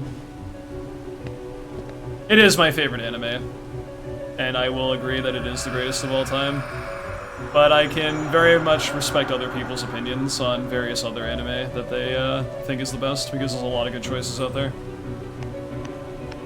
When did I discover anime was a thing? I feel like you asked me this the other day. And I said when I was like 5 or 6 when they broadcast Pokemon and Yu-Gi-Oh! On Cartoon Network. Is like my earliest real memory of that. I may not have known that's anime, or that's what actually was defined as anime at the time, if you want to call 4Kids horrible adaptations of the shows as anime, but... Simultaneously, there's something very acutely nostalgic about 4Kids dub Yu-Gi-Oh! That still is, I still like it, even though it's not that good. I need to watch FMA Brotherhood. That's probably next on my list of shows to watch. I still haven't seen it, and I know people who have, they get so mad at me every time I mention this. It's like, how have you not seen Brotherhood based on the type of genre of anime you tend to watch? I'm just like, I'm sorry, dude, but time. I was able to squeeze in Cowboy Bebop because it was a relatively short anime, and that was very good, but Brotherhood's considerably lengthier than Cowboy Bebop.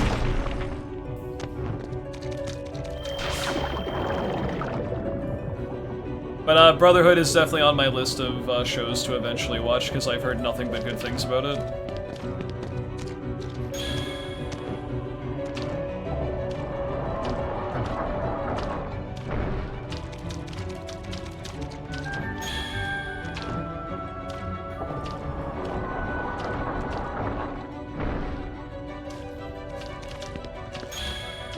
Maybe I should ask other peeps. Like, I mean, I already have a list, so I'm not gonna go off on that right now, but maybe if there is a point where there might be something I'd be interested in potentially picking up as a series, just to kind of see like what all the fuss is about, I'll ask more about that, but yeah.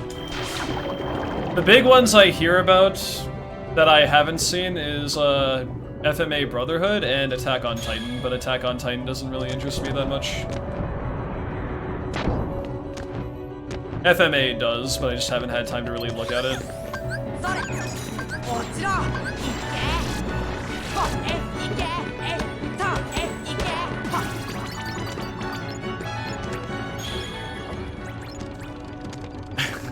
I don't even know what that is, so I'm not gonna ask.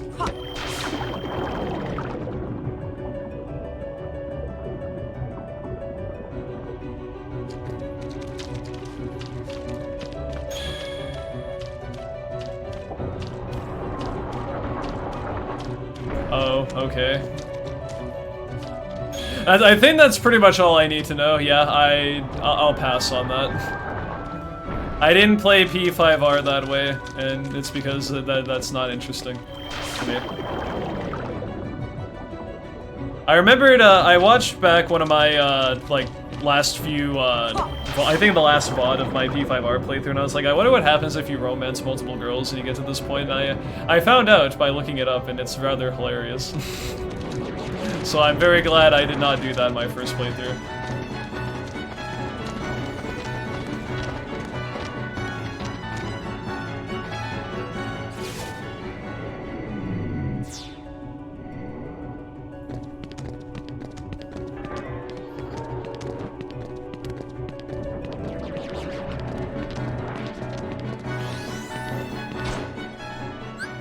Have like 300 plus hours in P5R, rookie numbers.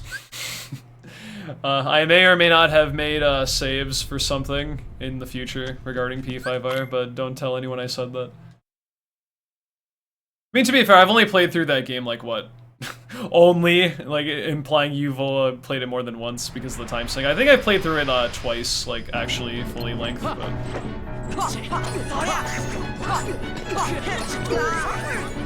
I may or may not have played through it in a different manner for something later on.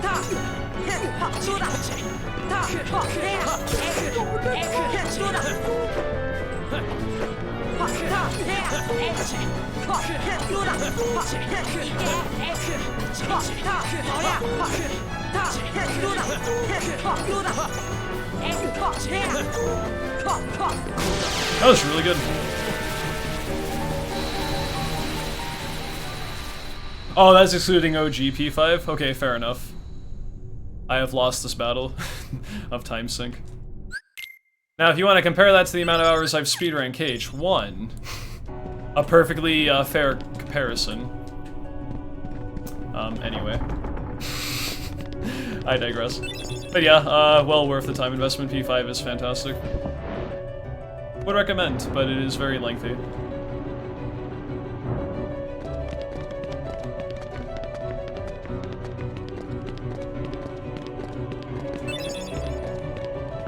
I would consider looking into Death Note if I didn't know like the major spoiler that everyone fucking talks about.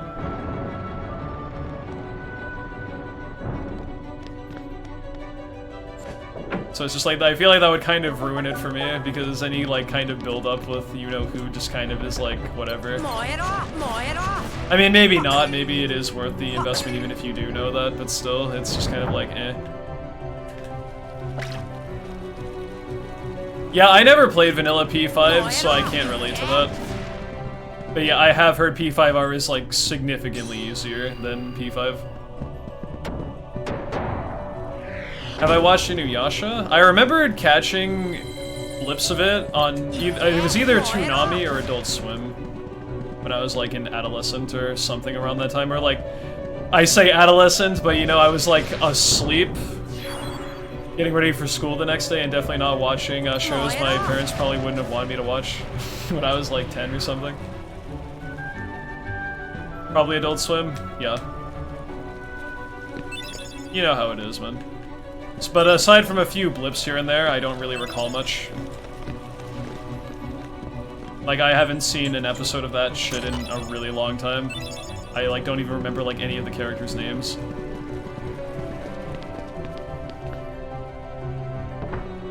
Damn, dude, 3,000 hours in Smash. There's a part of me that kind of wanted to get super serious about Smash, but then I thought to myself, man, I like speedrunning so much more. And plus, I don't want to kind of approach... I want to kind of approach Smash as just like a kind of fun get-together, like just, you know, cracking open a cold one with the boys type of thing and not really go super big with it. For a period of time, I considered, and, you know, it is fun to learn about how the game works and everything, but it's like, that's so much fucking studying to do. Between, like, every fucking character that's available now, if you want to be, like, intently serious on that. But big respect to people who do play Smash, at the very least, like, competitively to some extent, because I don't think I'll ever do that. Yeah, I can definitely see why. It's just, it's one of those things that if I hadn't already invested so much with speedrunning, I'd probably consider it. But speedrunning was the first thing I've really done that really takes a lot of time investment, so I just kind of stick to my guns with that, you know? Not that you can't do both, but I'm also someone who likes to be at, you know, peak performance with whatever I seek out to do, and I feel like I would only be decent at Smash, and, you know, my speedrunning would kind of suffer a little bit because I put the time investment into Smash, and I just decided it's not really worth to do it. But by all means, if people wish to, I wish them best of luck. Because it is really, really fun. Also very frustrating at times. But I mean, what are you gonna do? What isn't frustrating at certain points?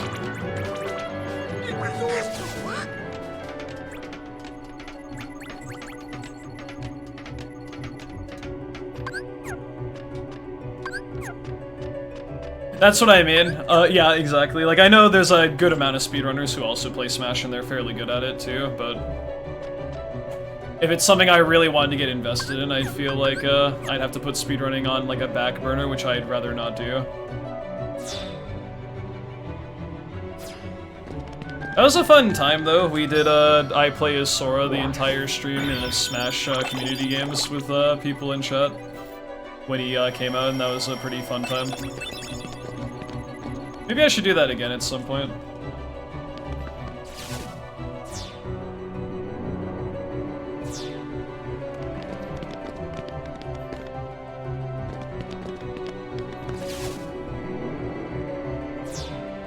I kind of feel a bit out of place, because I feel like I'm one of the only, like, hardcore speedrunners, or at least in regards to time investment for the game I play, and I'm really not that good at Smash. It kind of makes me a little bit self-conscious. Not that it really fucking matters, but it's just like, damn, dude. I look around, it's like almost every speedrunner I know is like actually pretty good at Smash, or at least they know the game like way better than I do. And I'm just like, man, I feel like I'm so like I feel out of place with that. I don't know what else to say though. It's never been something that I've been super hooked on, but I very much respect it. Had to leave for a bit. How's the run going? Quite well.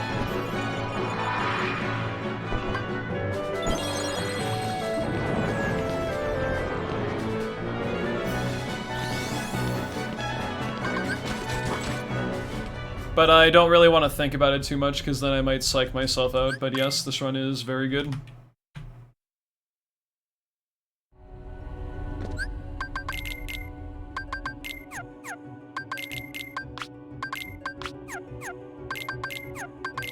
Oh my god. Ending has been really not great this run, though.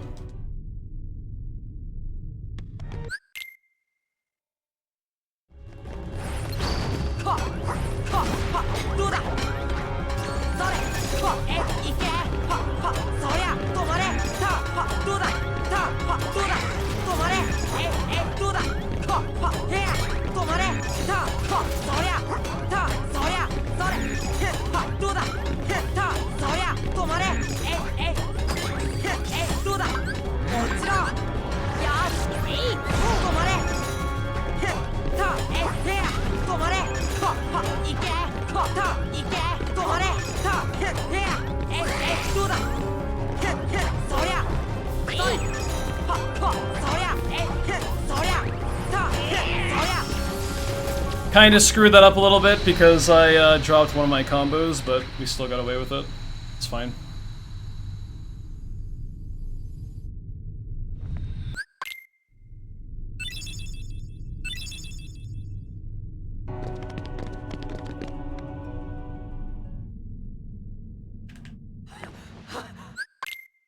Yeah, like, that's why I give Smash players so many, like, a lot of praise, because that is such a technical game to know how every character operates and knowing what your weaknesses, your strengths are, matchups, and all that shit. It's kind of starting from ground zero just seems so intimidating. If you weren't already, like, you know, invested in the Smash community prior to that. Or to some extent, you know?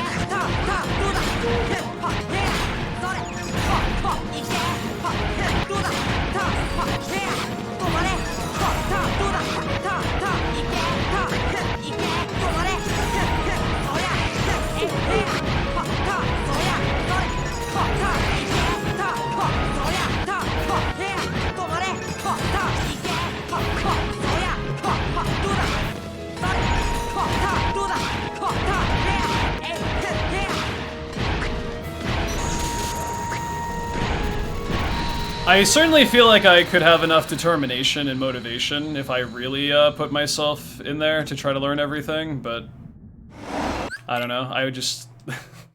It's so overwhelming, and with everything else I have going on, it just wouldn't really be worth the time at this point.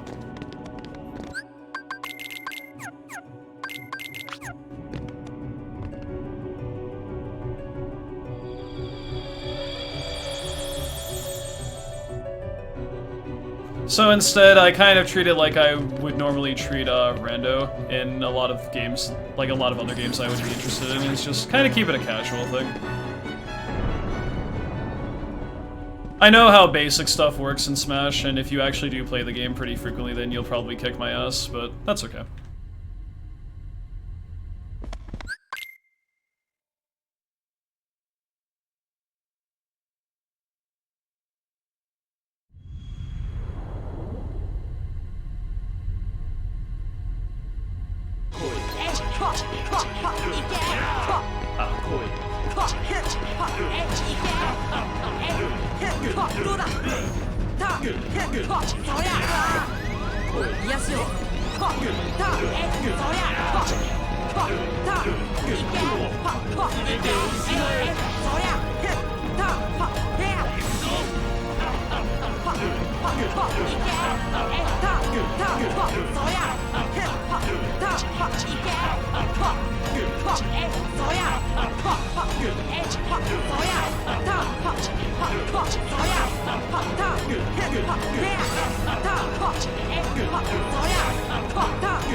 A little bit rough in first phase. After that, it was pretty good though.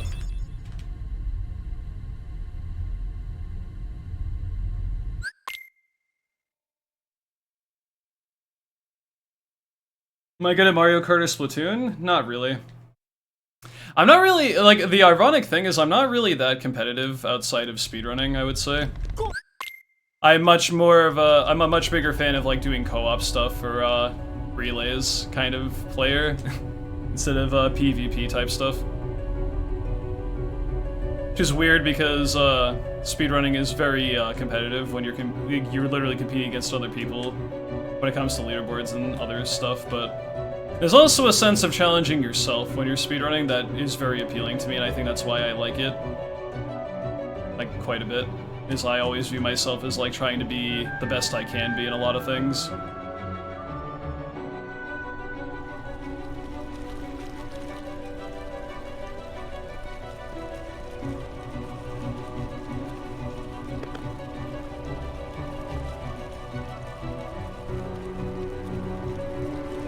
I purposely slow my combos down during Dragon Mal a little bit. Okay, I got bonk. This run's okay. Because once a total number of hits happen to an enemy when it's been stopped for a period of time, they automatically break out. And you need to have Mal manually break out once before you can actually do enough hits to deplete her entire thing of HP. And then once I feel like I have done enough damage to her, I do slow combos again, and then delay my stop a bit to try to wait out to see if she's at no health now, and I just need stop to kind of run out so it can automatically reduce her HP to 0. Because if I actually just do my combos like normal, I'm too fast, and she'll stay stopped until the total amount of hits accumulates and she automatically breaks out. And then if that happens, obviously I can't restop her at the right time, and also the finisher stacking doesn't take place because my last attack was not a finisher, because it most likely happened when I was in mid-combo. So there's a lot of really small things going on in a very short time frame to be cognizant of, that I'm purposely delaying my combos just so she breaks out manually once, and then once I think she's done, then delay it again, and then just kind of, in the off chance she isn't actually defeated, then do another set of combos when she breaks out the second time. But I purposely delay my combos in the middle, just so I can have that stop hit count reset. And then one time at the end when I think she's dead, so I'm not doing more stops than I need to for her to be defeated, basically. On Riku it seems slower. I don't know.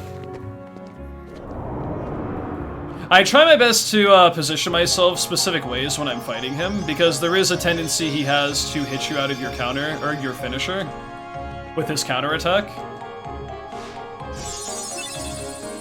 And sometimes I take it a little bit slower just to make sure that I don't run into any major troubles, although that still hasn't stopped Riku from bodying me, and I get DM'd as a response to that.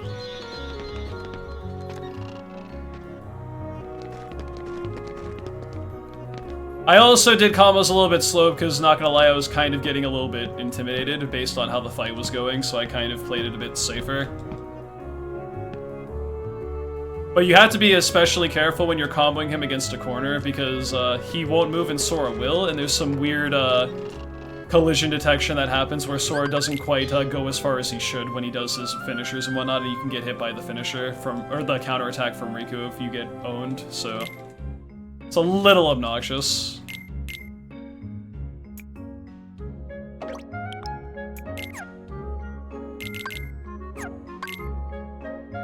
Well, I mean, he does retaliate regardless every 4 hits, but getting hit by that counterattack is really bad. Because you can get hit and then continue to do the fight still if you really wish, but then you risk dying the next time that happens, and it's very hard to tell sometimes if he's actually going to be able to hit you or not. So you're taking a risk if you get hit and you don't heal, but then you're also in that position where if you go to heal, he's going to DM you. So it's not a position you want to find yourself in the first place if you can help it. It's just very annoying.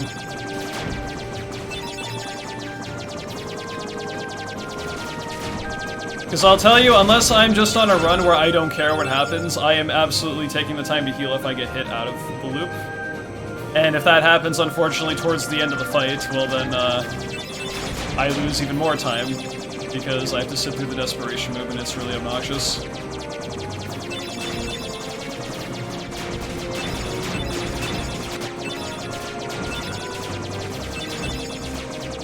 It's not really something you have to be too concerned with in the other difficulties, because I'm pretty sure you have Hurricane Blast to, what's it called? Always parry him no matter what, but when you do Sora's initial finisher, there's always a chance of that happening, unfortunately.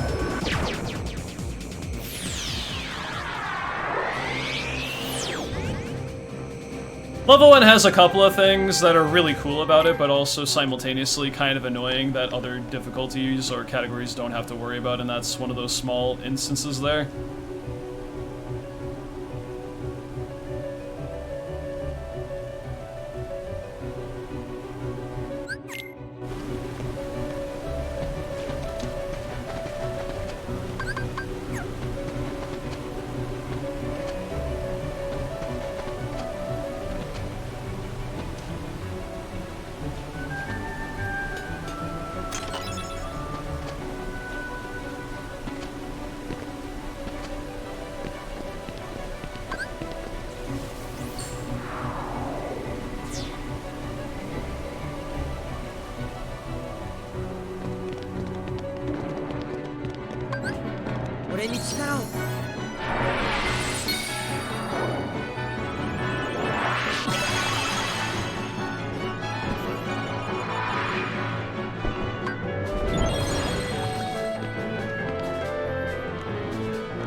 Yeah, Rising Falls is really sick.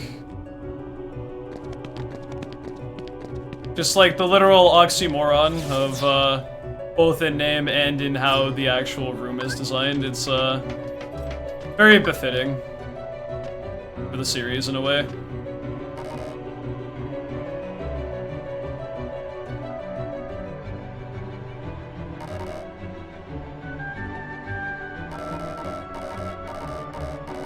It's like upside down and inside out kind of wacky shit that you're getting yourself into when you cross into Hollow Bastion, which I feel like is rather appropriate.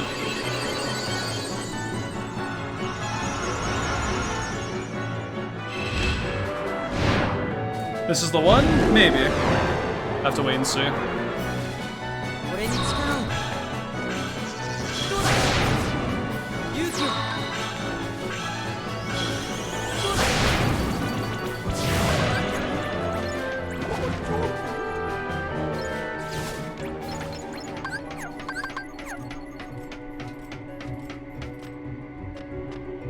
Depending on how you tackle Final Rest, we can also use Dumbo to deal with the final wave. If you summon Simba for Angel Stars going forward, then you have to fight out the last wave, and Dumbo is used for that for safety. But otherwise, if you do Final Rest the really aggressive way, then no.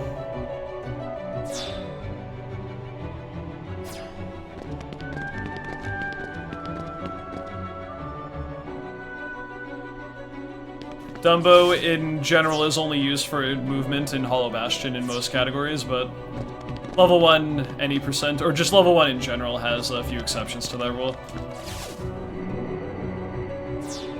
Well, actually no, it is level 1 any percent, because in all worlds in JJ, you only have to deal with the invisible wave and then you're fine.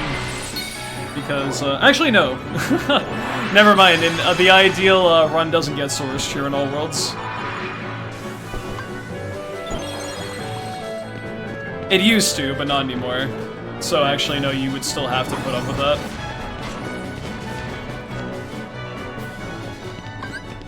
I remembered because I tested that, and it's definitely a much safer approach for the rest of the run, but it's definitely slower than fighting out the last wave, or dealing with the extra wave manually, than having Source Cheer ability to make quick work of it.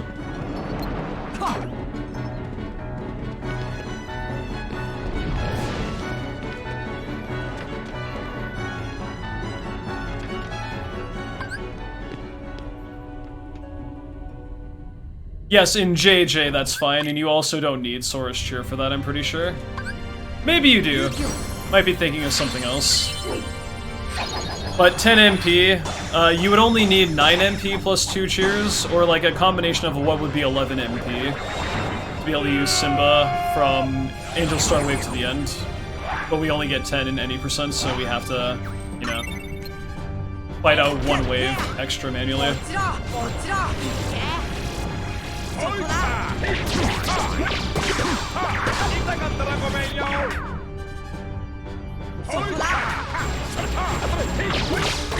Holy gravities, dude.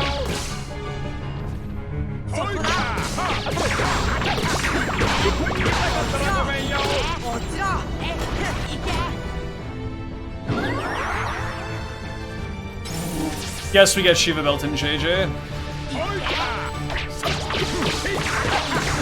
Thank you, Gine. Actually, pretty good.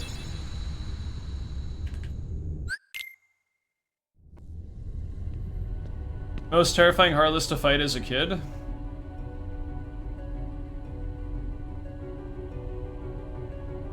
I was not a boss. Probably invisible.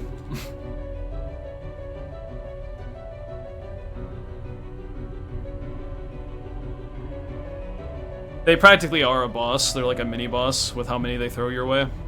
Mist cannot skip this cutscene because this cutscene is an unskippable cutscene that he cannot skip because it is unskippable.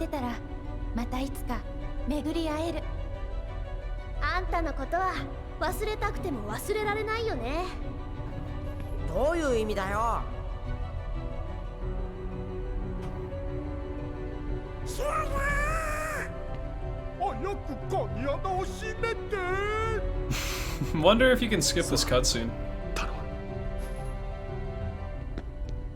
Thank Mr. Biscuit. Very pog, Mr. Biscuit.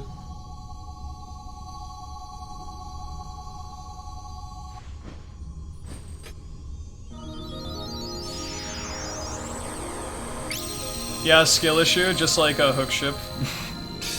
So much of a skill issue with hook ship, we needed a mod to make it not a skill issue anymore.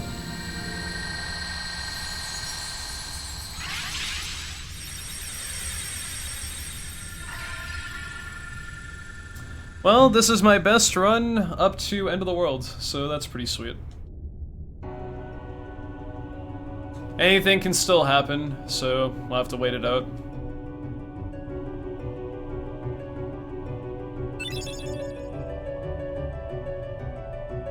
But in general, run has been pretty nice. A few bad splits here and there, like LSB wasn't great, and I don't think Pot Centipede was either.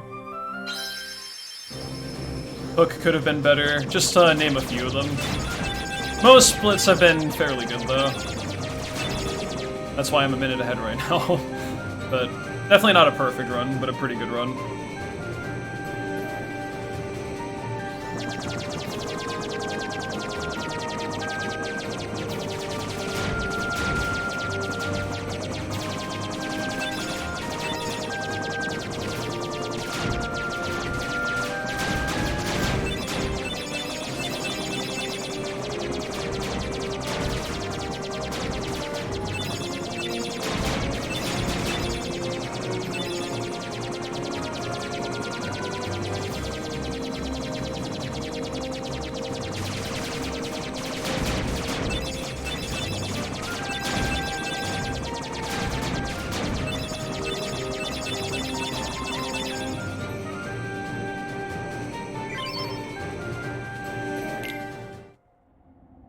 Will LSB ever not be a pain? It wasn't on the run I forgot to enable hook ship mod on, and then missed the ship.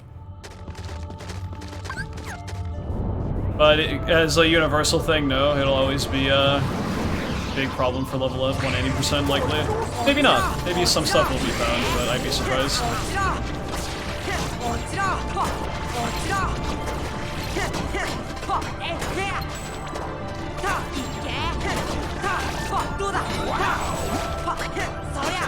Please, dude. Holy cow. Thank you, Tall Geese, for the 10 gifted subs, my guy. I'll read those in just a moment when I get into the next fight, but thank you so much, my dude.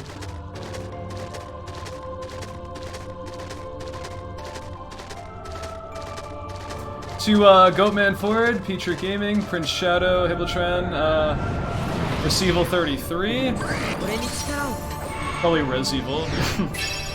The Morgano Bros, Stone Conk, Antiki, OMG Cow, and Dingoosh. And as for the 10 of you, welcome to the Mist Continent, and enjoy the emotes you can use on Twitch for the next 30 days. Thank you very much, Tall Geese, very kind of you.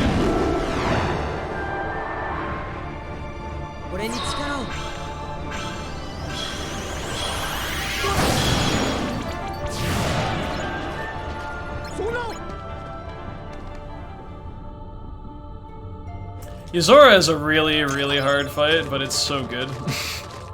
Like, it's the good kind of difficult, but yeah, really gotta work at it. Been a hot minute since I tried to fight Yuzora, so I don't, like, remember fucking anything about that fight. But it is really good.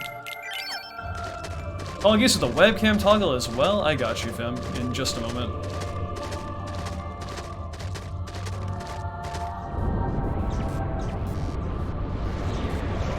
Yeah, you really gotta just be on the fucking, on the ball with Yuzora, though. They literally expect perfection from the player if you even want a chance. Which is good, but holy shit is that fight really hard. Or at the very least, you know, near perfection. But I guess that depends on the circumstances you fight him on.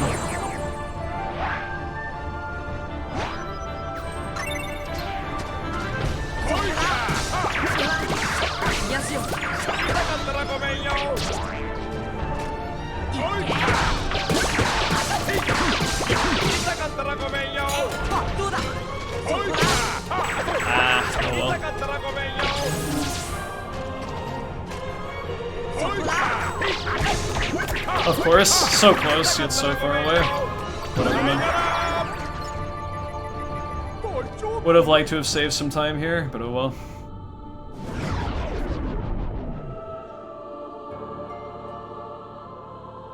All pro codes, damageless, with Kupo coin, so he steals it, so the fight's 1.5 times as long, blindfolded, underwater, in a tank with sharks in it, with my feet, you know, all that stuff, so. Oh, it could have been worse, I agree, but it's just too bad I couldn't really make any time back there.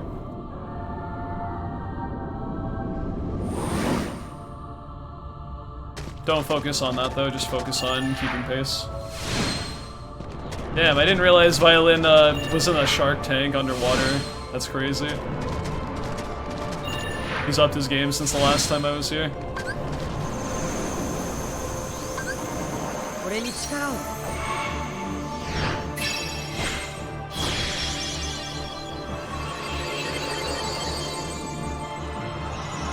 That's how he got it into GDQ. Yo, nice. They're actually like bringing in like a specialty shark tank for the showcase when the time comes for that. That'll be a spectacle. He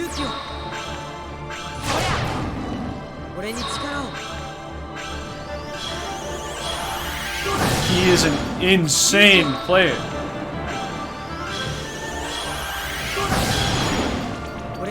Still hasn't left the shark tank, damn dude. Chicken Chad.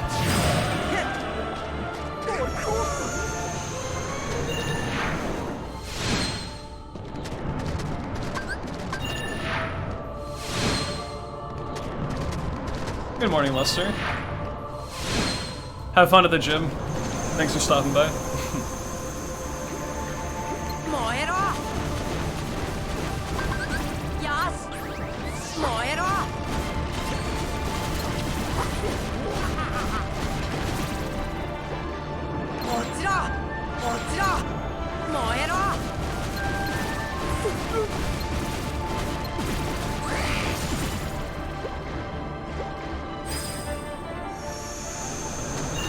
The violin lore does run deep indeed.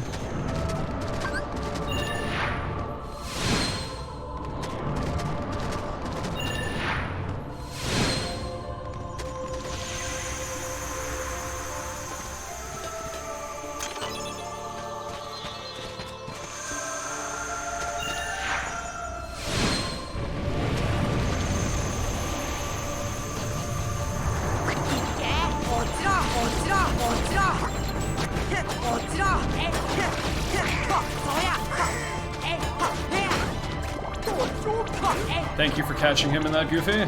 Stunned him just in time to finish him off.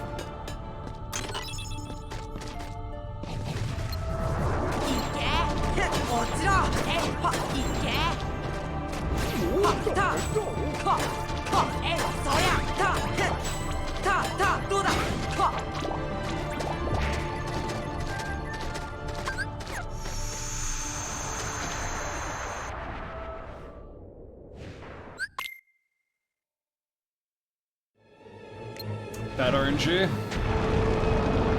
I hate when this happens.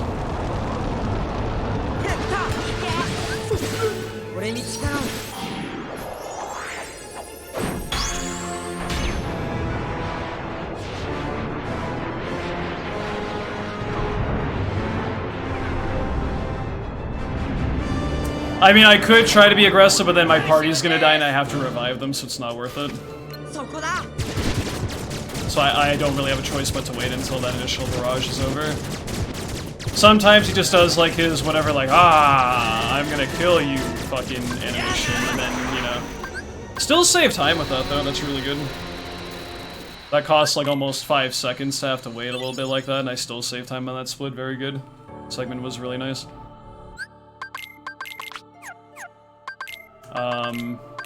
Stuff.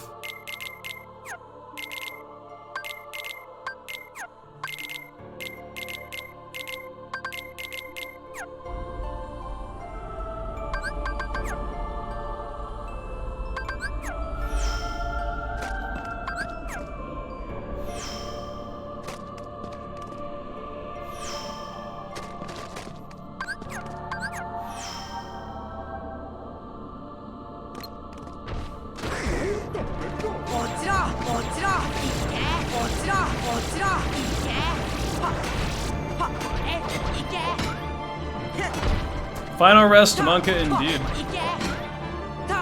You lose the entire run right here, and it's actually, like, relatively likely, just due to the nature of it. But we tackle it head on. Don't worry about it too much. I mean, do worry about it, but let's not panic. That's what I'm trying to say.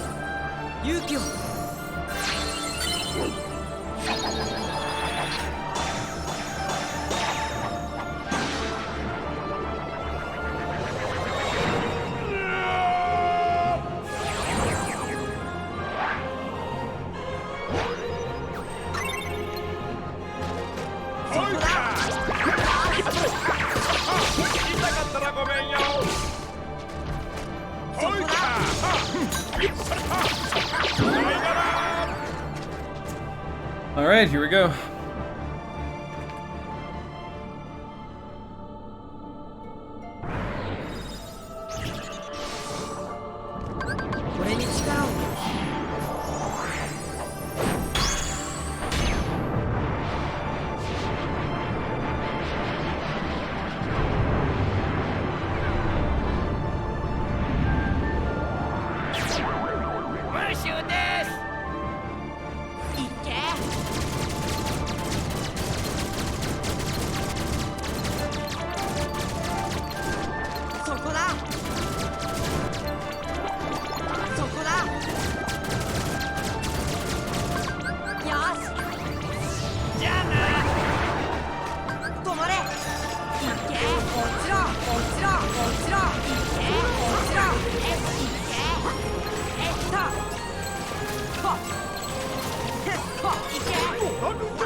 Oh, I still got that stuff. Okay, good.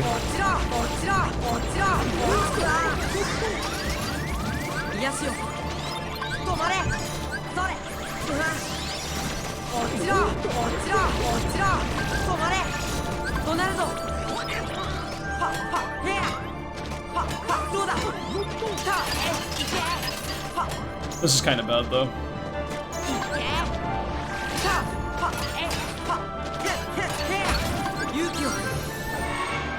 Could have been worse.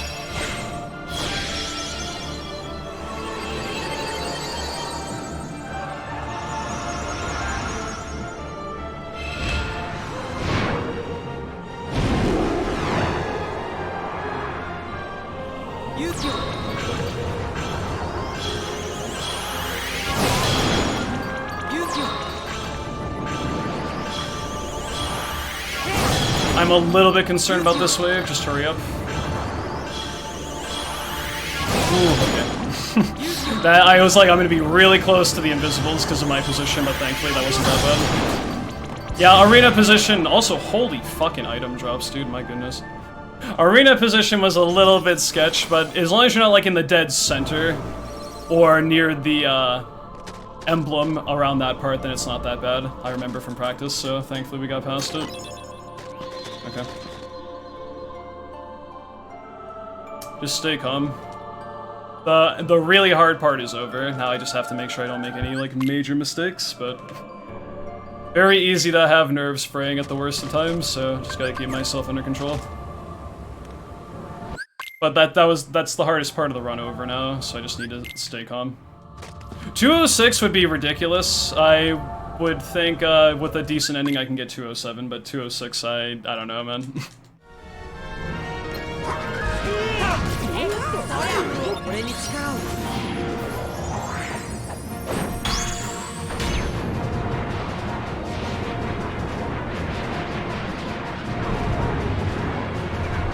207 flat.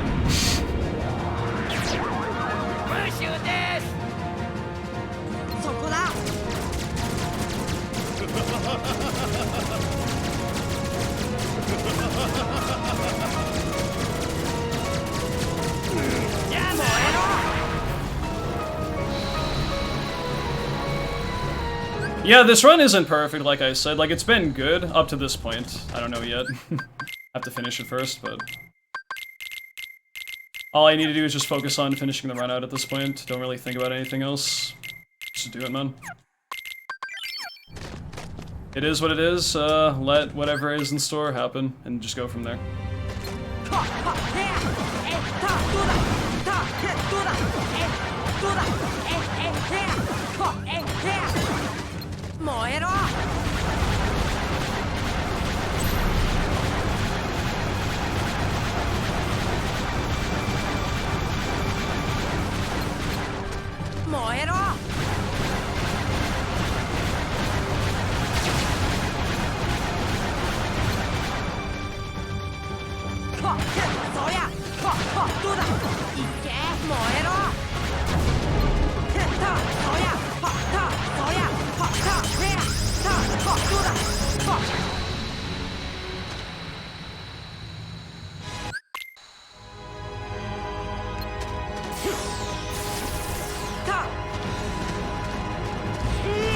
Asshole.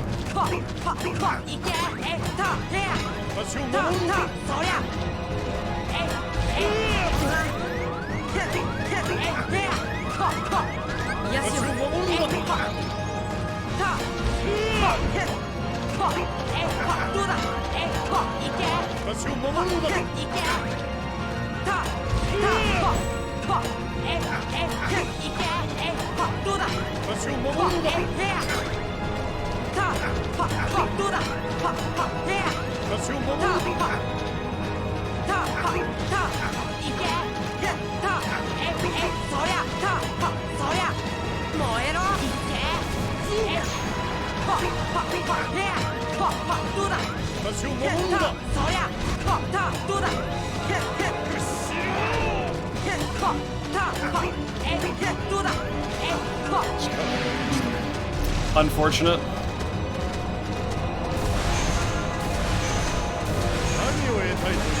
whatever.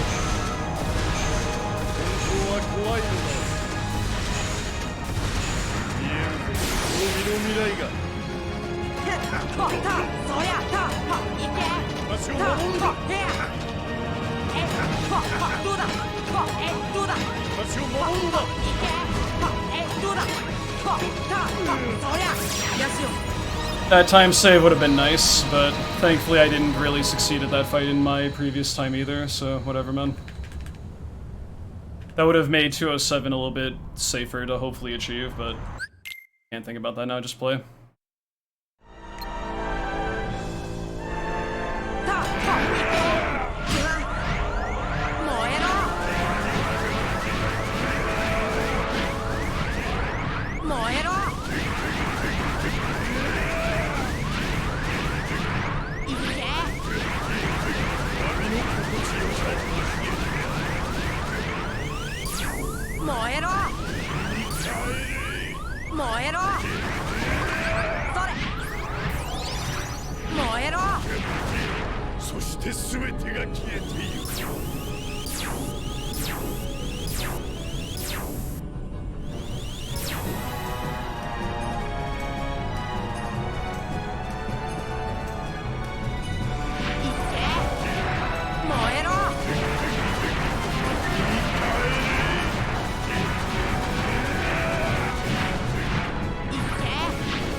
Die, please, thank you. I was like, where be my white flash of doneness?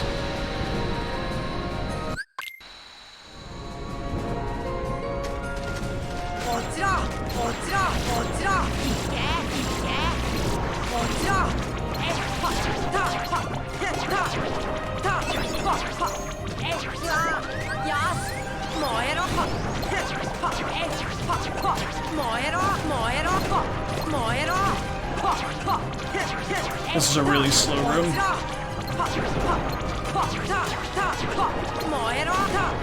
Whatever, man. Nice gravity.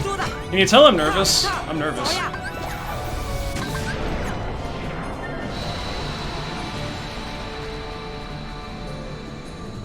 I'm really nervous. Jesus Christ. Oh no, oh shit, oh fuck, oh, that's too bad.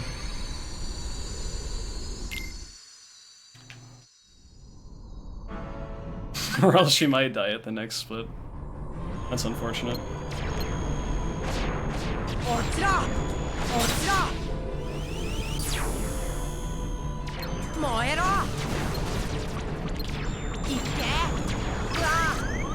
Oh, wow, okay.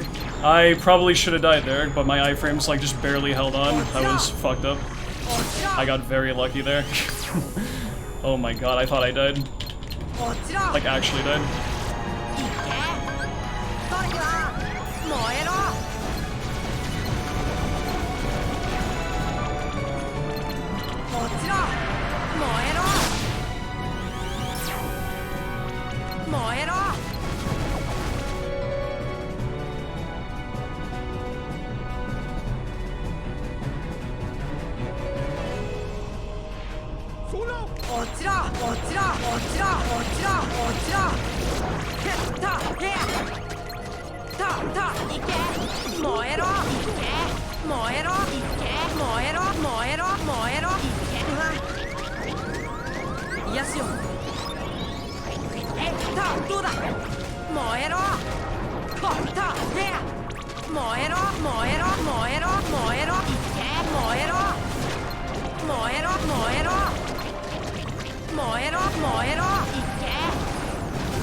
Slow.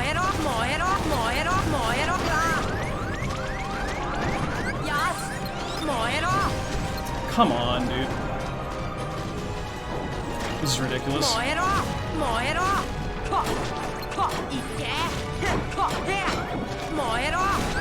So much time lost in that.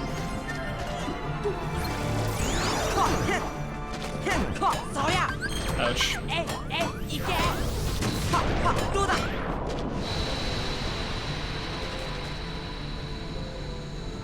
Well, no 207. This can still PB though.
It's too bad, man. By God, Ansem 2 DM skip, better Darkball room, whatever may have you. Could have clenched it. Clutched it. And clenched it. As you always are. And it's not even over yet, so I should shut the fuck up, but... yeah. One noteworthy error away from 207 this run, but that's okay. Just focus.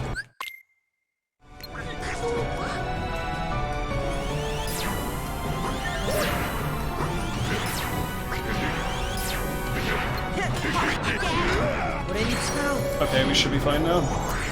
Too bad. Could have definitely gotten a 207 this run, but World of Chaos was just, or Final Fights in general were just a little too shaky, and I was too nervous with that. The good news is we're PBing, and it's a noteworthy PB, not by a couple of seconds this time, so you take what you can get. Wish I got 207, but we can do that next time. It's okay. No, I'm happy with this improvement. It's just that it would have been nice to seal the deal on